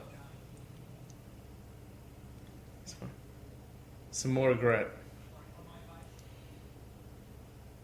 What's his advice? He's not really wearing that suit very well. It's definitely too big for him. It's too big for him. It's like when me as a child had to wear my dad's suit or something. He's got the tie of a clown. Is he wearing lipstick as well? He's got very pink lips. And I'll tell you what, I don't think the camera moved then. I think one of them stepped out of the shot and the other one stepped into it. I gotta be honest though, the green screen here is not bad. Like, it definitely looks like green screen, but it doesn't have that fuzzy outline that you get. Like, do you remember that episode, Count Dracula? They're inexplicably wearing tuxedos now. The squad, Johnny's squad. The J Squad? Yeah. I will say this, Danny is rocking the tux pretty well. Tommy, not so much. No, not so much. They're about to do this chicken thing. The cheap. Yeah. And the others put a bit of effort into it, but you can see how dead Greg Sestero looks when he does it. His arms barely move. They're all doing a chicken dance thing. And he's shaved for the first time. Doesn't know how to wear a bow tie, apparently. And why is Pete sitting in the chair and looking back? Like, based on this shot, it's like he's the main character. Like, he's doing a real Captain Kirk right now. And that makes Tommy Spock.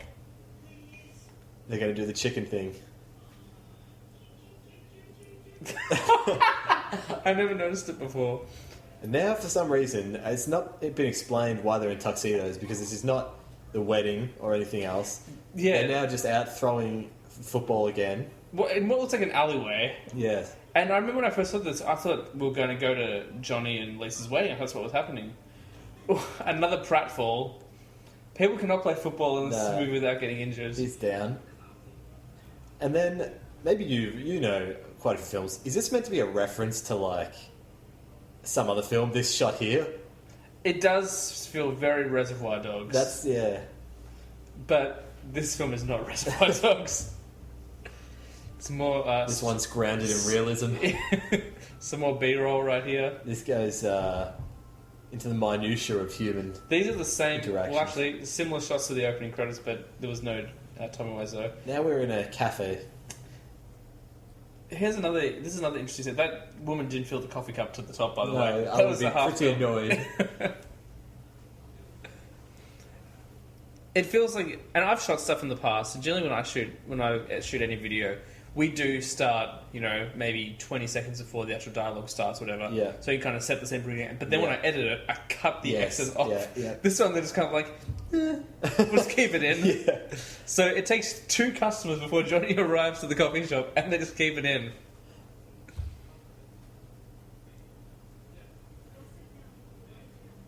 Don't pay for the coffee, which generally happens when you buy one. Interesting thing about this scene, Mark asks Johnny about his work, which he claims is confidential. Well, of course, he's a banker. And then the very next second he says, "How's your sex life?" Johnny asks Mark, well, he can keep secrets, but Mark has to be an open book. Yeah. There's some very empty coffee cups. We actually got to see them being offered cheesecake. That made it into the cut. We did, and they say no, and she tries to tempt them further by saying they're good. And they don't even respond, she just leaves. So if they did have a second chance, if they did change their mind, they couldn't order anyway.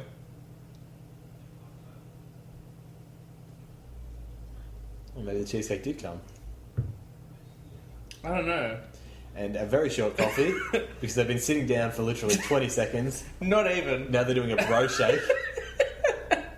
And he's off. Johnny's carrying documents as if they're going to, talk about something. Never refers to them. Just picks them back up and leaves. I thought this was shot right after the sex scene was shot because the bed is still messy and covered in rose petals. That would make a lot of sense. Unless she set it up for Mark. Well, this doesn't make sense. They're in Mark and Johnny were in a coffee shop briefly. The next scene, he's at Johnny's apartment, about to make a whoopee. My only thought is that maybe trying to make sense of this film is maybe Johnny was on a lunch break. Just had time for a quick coffee. Yeah. No cheesecake. No. But then what does Mark do all day? Because Mark apparently doesn't have a job Well, either. he's bumping uglies with Lisa all day, it seems. That's true. Also, we never ever see her have a shower, so I imagine she's just interchanging lovers, like, day in, day out.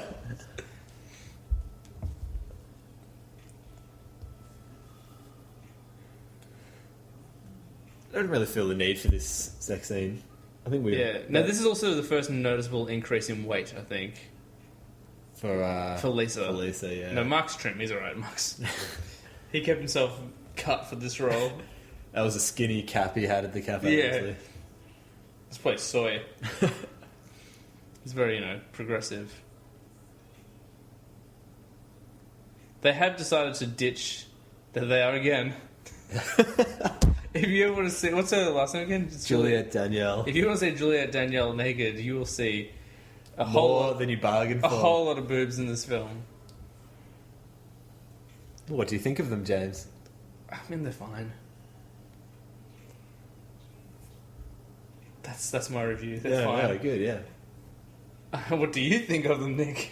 In the words of Jim Carrey, I've seen better. I'm so glad that you invoked Jim Carrey. We should do a Liar Liar one. Podcast. Yeah, I don't think I've ever watched Liar Liar. Oh, we'll record your first watching. That'd be... well, no, I think I have to watch it before we Oh, yeah, do a actually. commentary. Otherwise, it'd be a lot like this when we're sitting watching. It seems like Mark knows a little bit more about sex than Johnny. Johnny, yeah. But arguably not much. Because he's still very high. Maybe it's her, though. It's possible. This one's... Yeah, I don't know what to think about this sex scene. It goes for a long time. It does. I And think all we need is that's really aggressive as well. sort of like innuendo. I think just like all we need to see was them, like him leaving or something like that. Yeah. I don't think we needed a 5-minute job. That's true. Once you cut the sex scenes out, this film is no longer 90 minutes. Yeah. It doesn't hit the 90 minute What would you mark think? at all. 5 minutes each? Pretty much. They're pretty long. First fade to black we've seen in the film.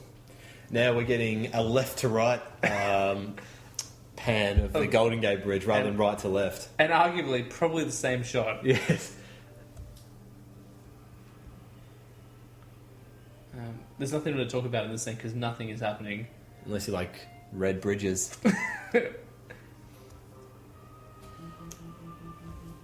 Oh, getting popular. That's work. Oh, is it? Yeah. Um, Should I take that in the middle of yeah, we'll recording? get that in there. Yeah, here's Tommy rocking his metal look again. Greg Sestero's got one of those visor caps you see female tennis players wearing. Here they're going for... So what's happening here? They're running about 1.5 meters away from each other while tossing the football. doing drills, essentially, like if they're rehearsing, if they're practicing for a game. And I don't know if you can see in the background, there's a guy who's just looking into a bush. He's just staring into a bush. To be fair, the furthest anyone has stood away from each other playing a game of catch so far. Well, yeah, I mean, there's that. Well, now they're hugging. They're tussling. Shenanigans. Yeah. Oh, the other thing is when they put on the tuxes, I thought maybe they were going to his party, but that didn't happen yet either. Mm. Who's... now, Mark wants to get in? Very shaky. Very camera. shoddy camera work there. Yeah. Mark, I think, is getting slimmer and less hairy as the film goes on. More handsome, I'd say. So, you gonna be ready? How do you mean that? Good question, because I don't know what he's talking about either. For the party, because with the party coming up. Yeah. And she was very seductive. She's like, how do you mean that? Which isn't the right response. And she's... they're out again. They are out. Looks like she's been doing some stress eating. Also, every sex scene that happens between these guys is right after Mark and Johnny have been hanging out. Where's Johnny going that allows Mark to go back to Johnny's house? Yeah, well, the thing is, they've been working out. Oh, they're being interrupted. And I think here it is. Yeah, here it is. And here's my other thing is, like, why isn't she ever going to his house? Like Does he have a house? Well, he does, because we saw him on the phone before lying next to the That's candles. True. Now, she said, come in, it's open, when they were still getting dressed. Why wouldn't... If you don't know who it is... It's classic Michael Scott, when Pam walks in on him. Yes, yeah. XYZ. Now, I'd never heard that phrase before I saw this film. No, nor had I. Had anyone? Apparently, it was popularized in America, but I'm thinking maybe the 80s. Yeah, I thought... It sounds like one of those 90 things. Yeah. 90s things. Now they're just having a chuckle about her infidelity. Yeah, like, what's her name again? Michelle? Michelle. Yeah, I think it is Michelle. She seems to be totally supportive of this affair. Also interesting that Michelle is dating a guy named Mike, so they pretty much have the same name. But there you go, there's a psychiatrist's office, so it is the same house. And they look similar as well. Mark and Michelle. Mark and Michelle, yeah. Like a real life couple you and I know. Who I'll keep quiet. Certainly do. She said she needs more from life than what Johnny can give her. She has no life. That's true. And what can Mark... So we therefore take the answer to be Mark can give her that, but what can he give her? Because from the looks of it, he doesn't have a job. And doesn't really seem to do much aside from come over here anyway. Yeah. And if what she's after is sex, like, she's getting plenty of that from Johnny as well, despite hating him. Probably her worst moment then. She wants to live, and then a jaunty head bob. Yeah, when she... Yeah, that's terrible. She always says she doesn't want to talk about it, but she's the one who always brings it up. Now she's sweeping again. No, she's standing up with a broom. She's not sweeping. Oh, my mistake. Now she's unpacking a weird flat bit of bread. What is that? Is it like Turkish bread? Maybe. But they're supplies for the party. Yeah. I feel like they would belong in the kitchen. She's unpacking them on a little coffee table. Little coffee For table. those listening. Well, I mean, I guess unless she's going to just put the snacks on that table. But I feel like later they have a trestle table, which is covered in snacks. Yeah. Another pillow fight. First pillow fight that doesn't lead to a sex scene. Unfortunately. This would be the one sex scene that I probably would want to watch in this film. Yes. Another glamour shot of... Exposition and the same bridge. It's a close-up this time. It's a lot closer than before. Now, they're exercising again. And they're in the same clothes, so I don't think that it's... I'm not sure if Mark took a break, went back to Johnny's house, boned Lisa, then went back and did more workouts. It's definitely possible, like, based on the logic of this film. But also, now they're in a forest, not at the park. Now now they're doing a Rocky-style montage where they run up some stairs. I think Sylvester Stallone could play... Tell me what's up. They probably have similar body types as well. And also, like, weird rock faces. And they're talking about something, but it's almost indecipherable, the dialogue. And here's Johnny's car again. We see just a shot. Now, this will be the outside of the building. How tall is it? Don't really get a good shot. It's more than 2 stories. Because the roof doesn't end there. I think it's more than 2 stories. Yeah. It's okay, it probably would have killed him. Also, some more Godfather-like music. There's definitely like an accordion or something. Yeah, in there.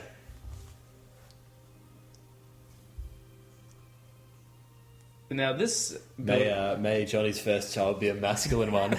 That building was in a film. Was in the film I was watching this morning. Oh, really?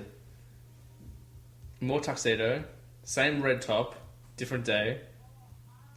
Claudette. She's back. She's in a white pantsuit, power suit. And I think there are shoulder pads in there as well. So she's definitely ready to run the company.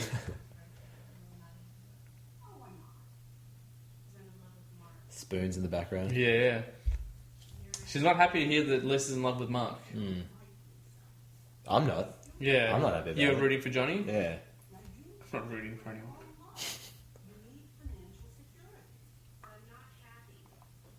That's a good point.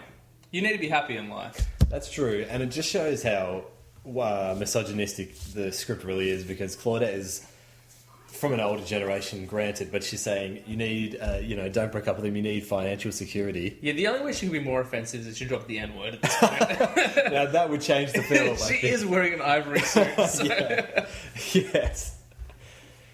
She's very similar to Leonardo DiCaprio's character in In Django, she's Calvin Candy. Yeah, that's it. Claudette Candy.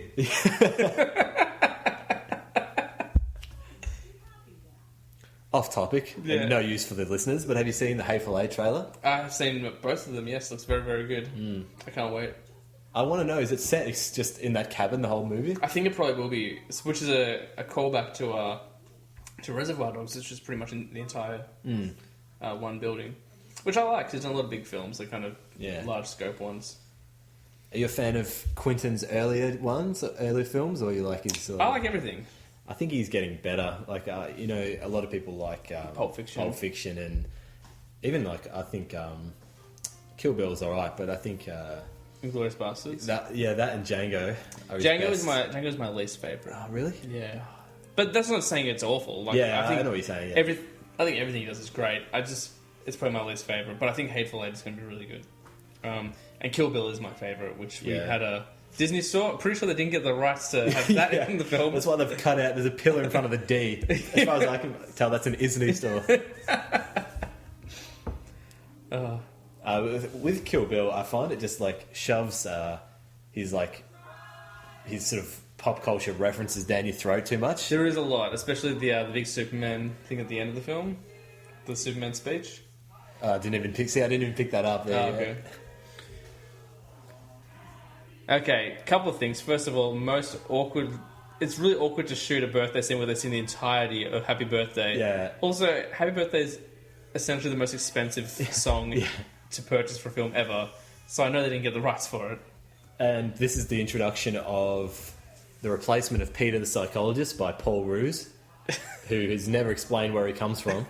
Yeah, where is he? Because I always forget about him. I always remember Pete. He's wearing a white shirt. Looks like Paul Roos. Now we've already got a passage of time shot of the night. Might I say, not a bad shot. It's probably the best of a bad bunch. Because it's so dark, it's hard to tell that it's blurry. Could be any city as well, Yeah. which works in its favour. Like, based on that kind of pillar of light, it could have been Melbourne. Okay. Just random mingling at the party. Don't know who those girls are. Johnny's talking to the true love of his life, Claudette, who's not wearing a suit for the first time. And Yeah. whoever's dressed Lisa in the scene did a particularly poor job. And there he is. And she's talking to Paul Roos. And Mark is suspiciously watching their conversation, smiling. And here it is. Eye contact. Just a quick throwaway sneak peek, as you will. And But he's aware of it. He's noticed He's seen it. Johnny's noticed it, and now he's pretending. Oh, so you're right. They did put it on the coffee table. It was my bad. I thought it was on a trestle. Yeah, but surely you prepare it in the kitchen. Yeah, I suppose. I don't know who this couple is. They've never been in the film. But now we're back to Mike and Michelle. Yep.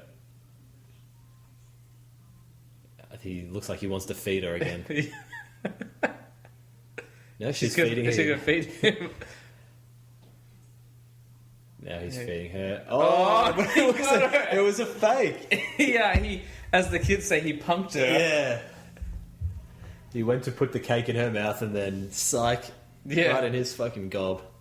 I would like to believe that is an improv line moment where I bet you Tommy was really angry about that as well. Yes.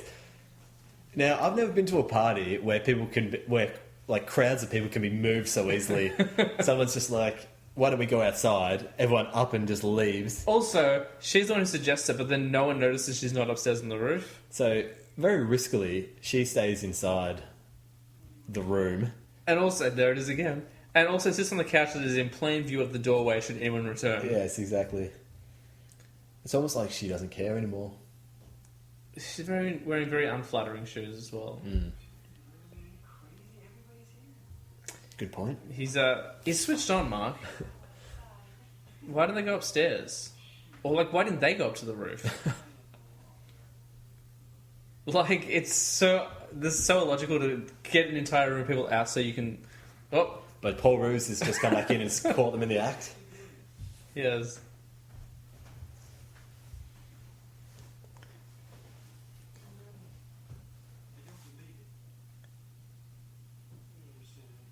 Leave your stupid comments in your pocket. That's powerful. That is a great line as well. Leave your stupid comments in your pocket.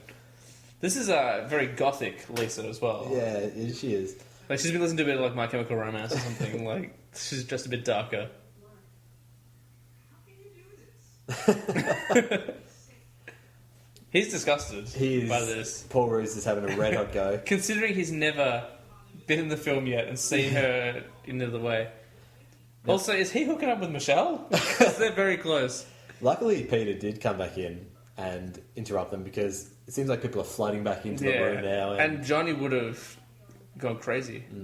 She said she's going to go back outside, but she's never been outside. Well, we don't know before. Might have been before we cut to the party. She was out there. Oh, well, I mean, she just said, hey, everyone, let's go outside. Yeah. I think we're nearing the end of it now, aren't we? Because we're getting... It can't be that long. we're only like about 16 minutes away, 17 minutes. It's a very weird shot of Lisa going to approach Johnny, but then the last minute not going in there. You think he's angry, but he's going to announce something wonderful.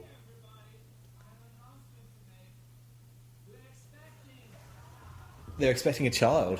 Well, maybe. He said we're expecting. And did she tell him that she was pregnant, or...? Well, we haven't seen that. Yeah. We're finding out with everyone else. Maybe that's the effect. I think we're about to hear some other information from Lisa, if I remember correctly.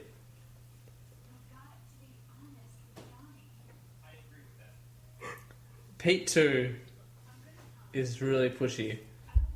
He's really wearing an ill-fitting shirt as well. Get ready. There is no baby. There is no baby. Just like in The Matrix where there was no spoon. There are plenty of spoons here, but no baby. Pete, considering how like angry and aggressive he was towards her now, is pretty caring. Well, he's a psychologist. He's changed his tune. I'm really happy about that. There's a lot of parables with the Matrix, actually. I mean, think about the Oracle changes. We changed actors for the Oracle. Does that make Johnny Neo? Yes. He does wear cool glasses. And Mark must be... Cypher? Cypher. Yes. Ignorance is bliss.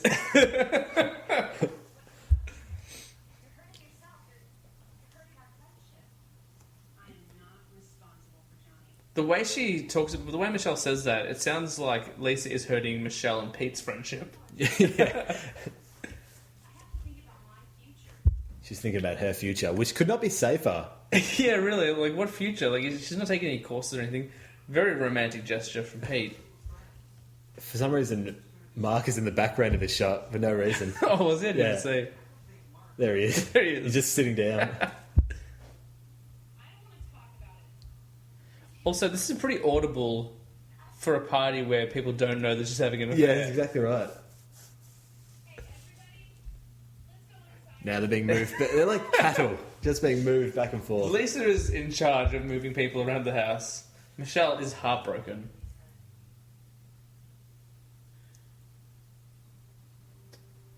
Now, I'm guessing that's the top of their apartment, even though their apartment is Don't way know. wider than It doesn't that. look like the same building. I don't know what the guy from Animorphs is doing here. And he just said, Lisa looks hot tonight. And Johnny just said it to Claudette apparently as well. Oh, confrontation between Also, Mark why... and Lisa. Again... Whoa! That was a real slap as well. She just slapped him. Now there's a bit of push and shove between Mark and Johnny. Now they're wrestling, they're grappling. It's like the Jaws theme in the background. And then all of a sudden it's over. Yeah. And they shake hands. Very quick to forgive. Did you see that meme online recently about the Indian guy who like broke up with his friend? No. I got to find it, but that's what it reminded me of. Because like, this guy publicly announced that he wasn't friends with this guy anymore. And he uploaded photos of himself with his friend, like with a big red X over it, and then had like a photo of him with his new friend and said, "This is my new friend." And then a week later, they became friends again. Almost the daredevil symbol in the lights there. Now, after an argument, Mark and Lisa are now romantically dancing. Yeah, very publicly, and like no one left. Like generally, when a fight breaks out at a party, the party ends. Yeah, yeah. Like if you think about it in The Simpsons, when like the Milhouse's parents have an argument or whatever. And now it's out. Yeah.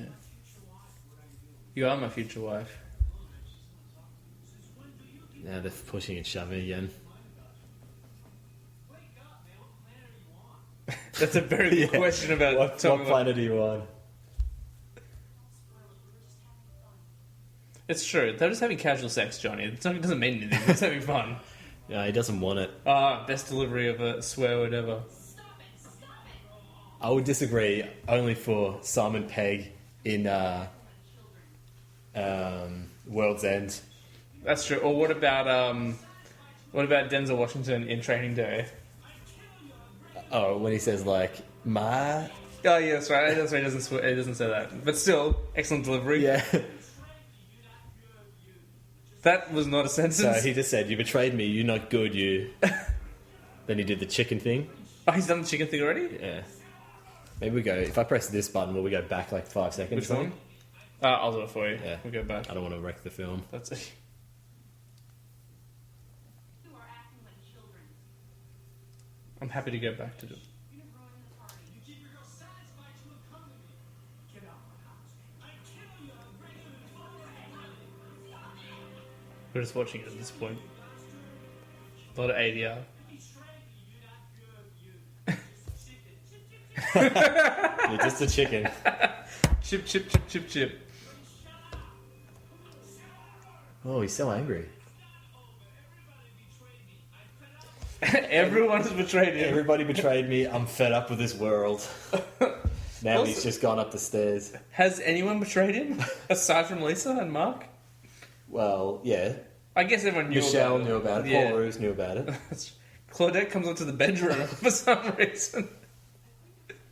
Now, I think the funniest line in the movie is coming up here when, because of his deadpan delivery, and she knocks on the door and he just goes, "In a few minutes, bitch." Yeah.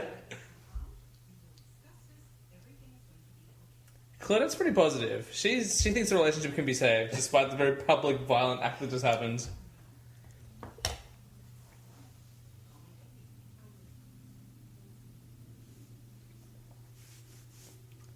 Considering there's a fight, I would be calling the police. Yeah. Like, not saying, "Call me if you need me." Like, clearly they shouldn't be in a room together. Also, that door was not locked. And the wall shook when she leant against it. No, I should put on some weight, but I don't think... Come out now, Johnny. She's gone. There it is. Also, why does she think that Johnny is annoyed with Claudette? Like, Yeah. you can come out now that Claudette's gone. So we're about to reach the climax of the film. Yeah, what happens next, no one could have predicted. No, I couldn't. Now, who's she calling? Mark? That's right, she is too. Hi, Mark. I need to talk to you.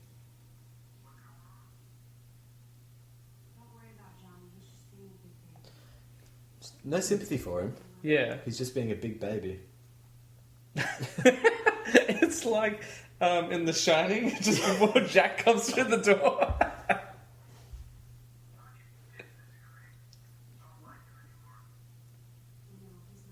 He's not worth it. Then they're just leaving him behind.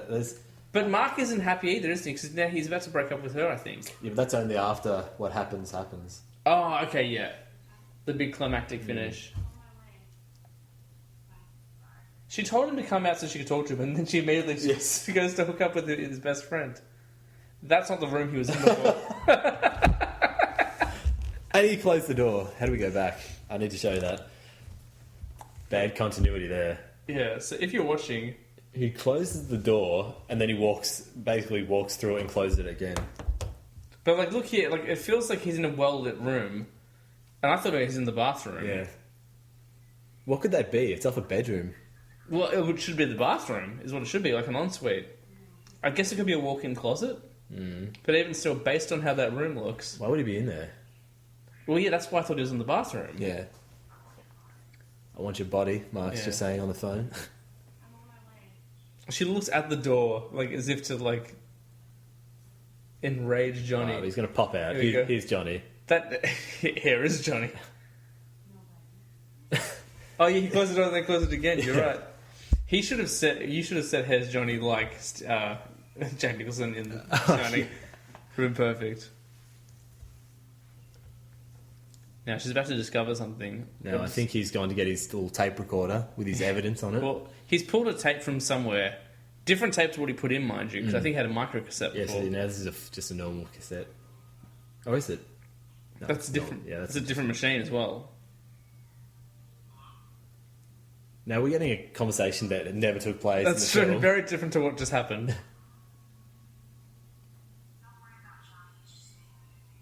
So some parts of this Godfather music again. some parts of this conversation that's been recorded are what just happened. Yeah. Other parts weren't actually in it. It was for the bits when he was behind the door and you couldn't hear the whole thing. You stupid. 7 years of his life. That's a long time. Which, let's be honest, so they're both pretty young. So I mean, 7 years is a long time, but you can rebuild. You can, it's not a 30-year marriage, is it? Yeah, and even after then, like people rebuild. Like he did.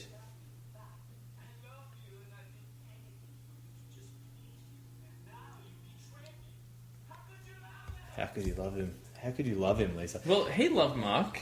He was Yeah, best that's friends. true. Yeah, but he So wasn't he should. sleeping with him. But I think you can understand why anyone could love his friends. I think he's asking the wrong questions. This will be short. Are they real hands? Because they were very still. This will send him into a fit of rage. It doesn't break, it just bounces. Now he's going to proceed to trash the whole apartment. But not very well. Well, he gets rid of that TV. Is it- That really heavy TV. That's true. There's also daylight outside, despite it being after the party. Yeah. Like, that is definitely sunlight. We're getting ominous music while it builds up here. Get out, get out, get out of my life. This scene is just full bananas, man. He, I gotta be honest, Nick, I never noticed it before, but he's not a very good actor, is he? No, no. Like, he's very, Now you mention that. very quotable, but actually not very good. He just sort of walks around like moaning now, doesn't And he? now he's thinking about when she was just as a Ninja Turtle, Yeah, we're getting flashbacks to the better times. but not augmented in a way to make it feel like it's a flashback. So if you're not following properly, there's a fake tear there. Thinks about her naked. Because he's got just the single tear down his face. Now he's throwing some tomatoes on the ground. It's like casual Hulk. Like if Hulk was just like, Now watch this. yeah, get ready. This falls on the camera. Also, they're on what I always thought is the ground floor. But watch this. He throws it out the window and Now he lifts a big TV up There wasn't- as if it's nothing it wasn't that deep either. Yeah. Like when it used to just be like that thick. and tosses it out the window. He throws it at an angle but it falls straight down.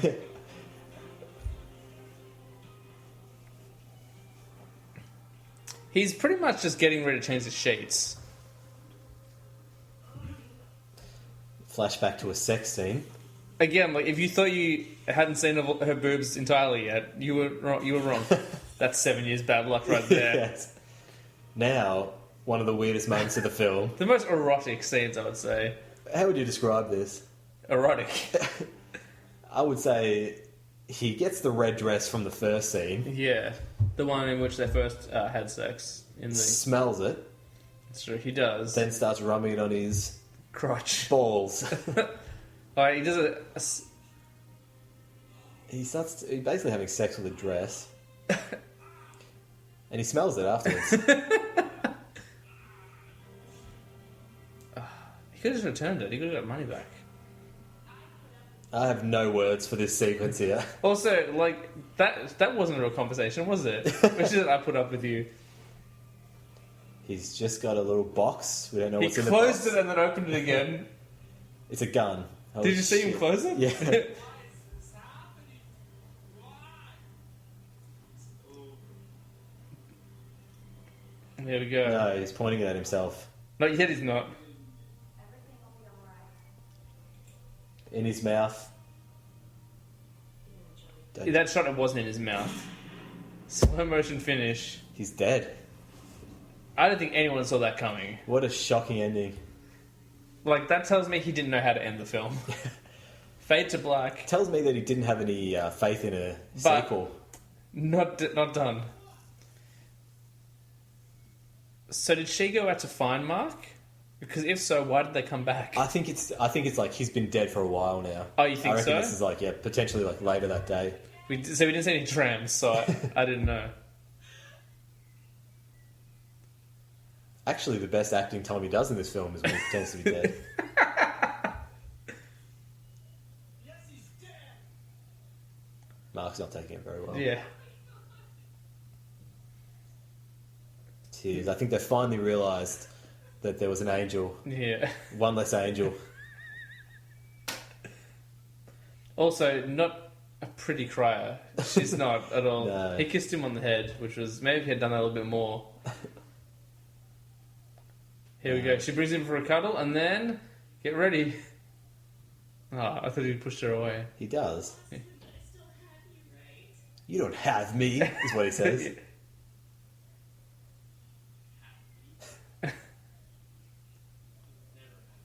Oh, that's not true, because she has had him multiple times in this film. Those are not real tears either. Tramp. Yeah. He is done with her.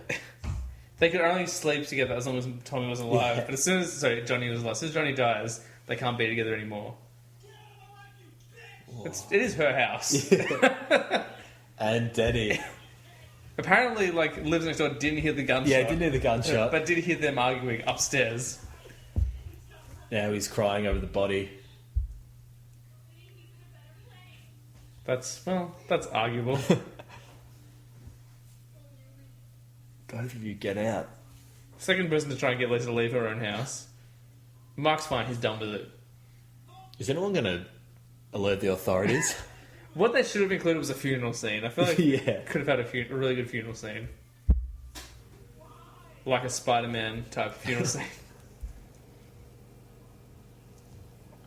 Powerful stuff from Philip Halderman. Maybe the best performance in this scene. Aside from Tommy's. Yeah. Hey there guys, sorry to interrupt the episode as we were coming to a close in the film The Room, but as I was editing this episode of the Trudcast Movie Club, I noticed that there was a problem with the sound. So I've decided to keep it in just because once we start something, why not finish it? But what you're going to notice from this point on is some really frustrating echoing in the recording. I'm not sure what happened with that. Maybe the microphone slipped out of the port a little bit. Or maybe the recorder's running too long. I don't know. I'm no genius. Hopefully it won't be an issue in the future. But so just so you know, with this particular episode, for the next 10-15 minutes or so, you're going to hear some echoing. But there's still some pretty funny stuff in there if you want to keep going. Otherwise, you've heard the bulk of the commentary at this point anyway. But yeah, so that's what happened. I do apologise. Everything should be back to normal as of next episode, but that's what's going on here. And back to the show. Now They were both leaving, but they're both back. Yeah, they were out. They were out the door, then they're back. It's like the mob. Every time they get out, they're dragged back in. And I think, is that the last shot? A pan away from his body. Zooming out slowly. Some very fake-looking blood on the ground. I think there's police sirens. Yeah. So there's that. That's it. But they don't need to call the police for a suicide, do you? I think you need to call an ambulance more than anything else. Well, I think they'd want to come and investigate. Probably. I guess you're right. When a beloved member of the community passes a away. favourite customer Yeah. of multiple businesses, Yeah. coffee shops and florists alike. This is a very long. A titan of the banking industry as well. But this scene's been going for far too long. There it is. It fades out. Fades. We're going to see Tommy Wiseau's name. There we go. Johnny.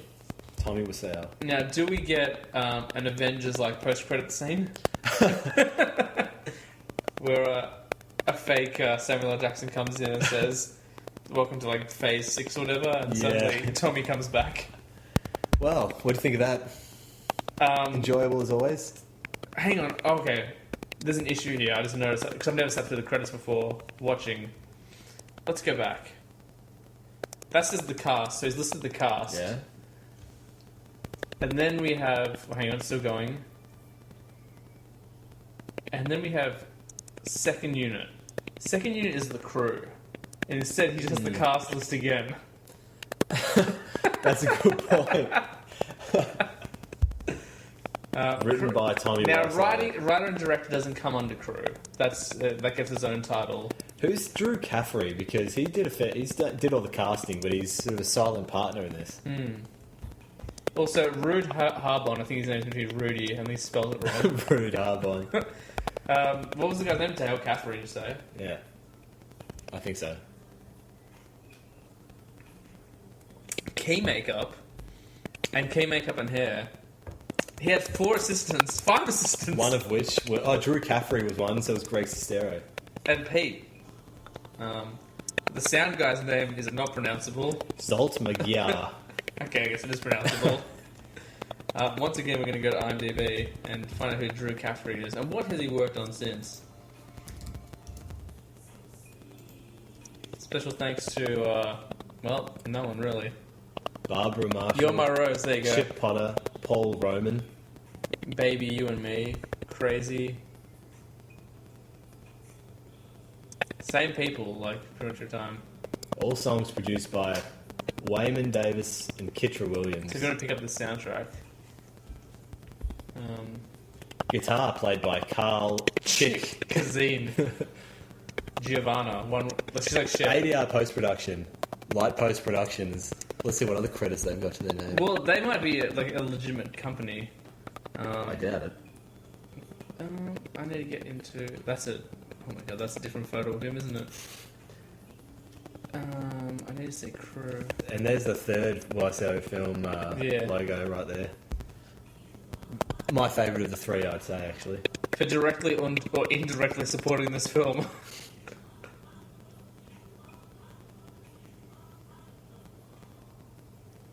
Not a very long... There's not much below the line. It wasn't the Lord of the Rings closing credits. I'd be shocked if Richard Taylor was involved in this. Drew Caffrey, let's have a look. He's only ever worked in The Room. Does that surprise you, really? No, because he died in 99. Oh my god! So I don't understand how this came out in 2003. We don't have his birth. No one knows how old he was. Just that he died. Let's look at Chloe, who produced... And what was the company you said? Light Post or something like that. Let's see if it's here. Is this interesting for people to listen to? Us scrolling on IMDb. No, it's not there anyway. She worked on a documentary that he did as well. Homeless in America. Um, That is if you go to IMDb and look at Tommy Wiseau, that is a weird out of focus picture of him. I think that's his more recent work as well. And they've got a speculative birthday then as well. October 3rd, 1955. Which would make him 60 this year. Yeah, maybe. Does it sound right? I could tell you any age. I could tell you that he's 40, you'd probably believe it. I could also tell you that he's 60. Here we go, here's Neighbours. That wig is ridiculous. But if you look at it, see, it's got multiple characters in it. There's him there, and there's him there. Looking like a girl. And, some black woman with missing teeth. You see, now he's just trying to popularise. Oh, hi, America. Yeah. I wonder if the trailer's there, because we should really watch the trailer. Hopefully you can actually hear the audio, because we played it before. TW underwear. Oh yeah, because he sells his own brand underwear Does he really? on his website. Oh, I'd love to get some. Yeah, I think it must be on YouTube again. We'll bring it to a close since we've been talking for like 2 hours. Tell me why so. There it is, second recommendation. Neighbours. Here we go, the Neighbours trailer. Is it out? I mean, I heard about it like 2 years ago. I don't know, why is there an FBI warning before? That only happens on DVDs. Hitler watches The Room. Oh, I'm loving the score. It's better text than the original in The Room. What is this country music?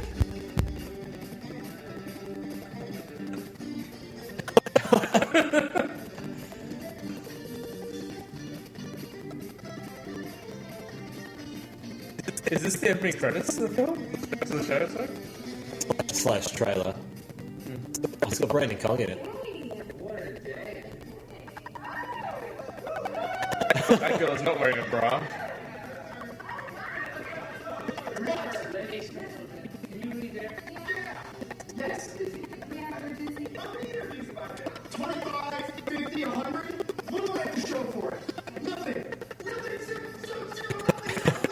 That guy's channeling Joel McHale.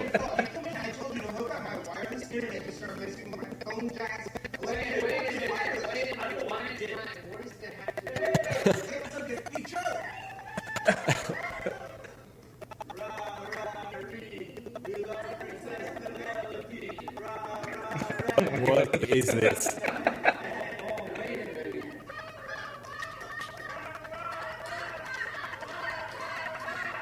There was a different trailer. I want to see him. Can you click on that one? I want to see him in the wig. Apparently there's a... Good. Who's next? Nobody here. Oh, wow, that's you. How's the princess going? He looks like a regular college student in that varsity jacket and his blonde hair. You see your fingers? Yeah, see your fingers? Yeah. You see this one? Yeah, I like that one. Oh, you do, that's perfect. And you see now? You see what you see now? That's it. Can you cut it? Can you count it? How many you have now? Including the thumb? No, in like three. 3? Yeah. 1, 2, 3, 4. I said including the thumb. And now we say, well, how many you have? 5. And now how many you have? 5, 4. And you know what happened to you when you didn't get the money? How many you have? With the money or without the money? Is this a threat to cut his? Is this a threat to cut his fingers off?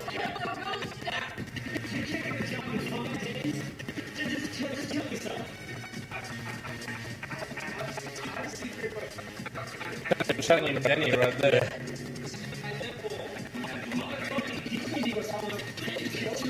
Channeling Chris R. Wow, that looks like it's a bit better, that trailer. I think so.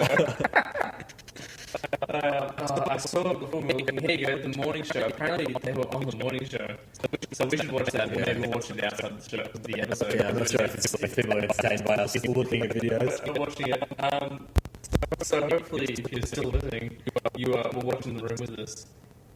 It's still enjoyable. Yeah, after all these times, I still get a kick out of it. Nice to do a somewhat critical analysis of the film. Well, we're going to end it, I think, in just a sec because it's going to be up in 2 hours. And if people listen to it and not watching the film, no one Sorry about that. I'm so sorry. No one knows what's going on. We're going to have you back soon, I think. I would love to. I'd love to.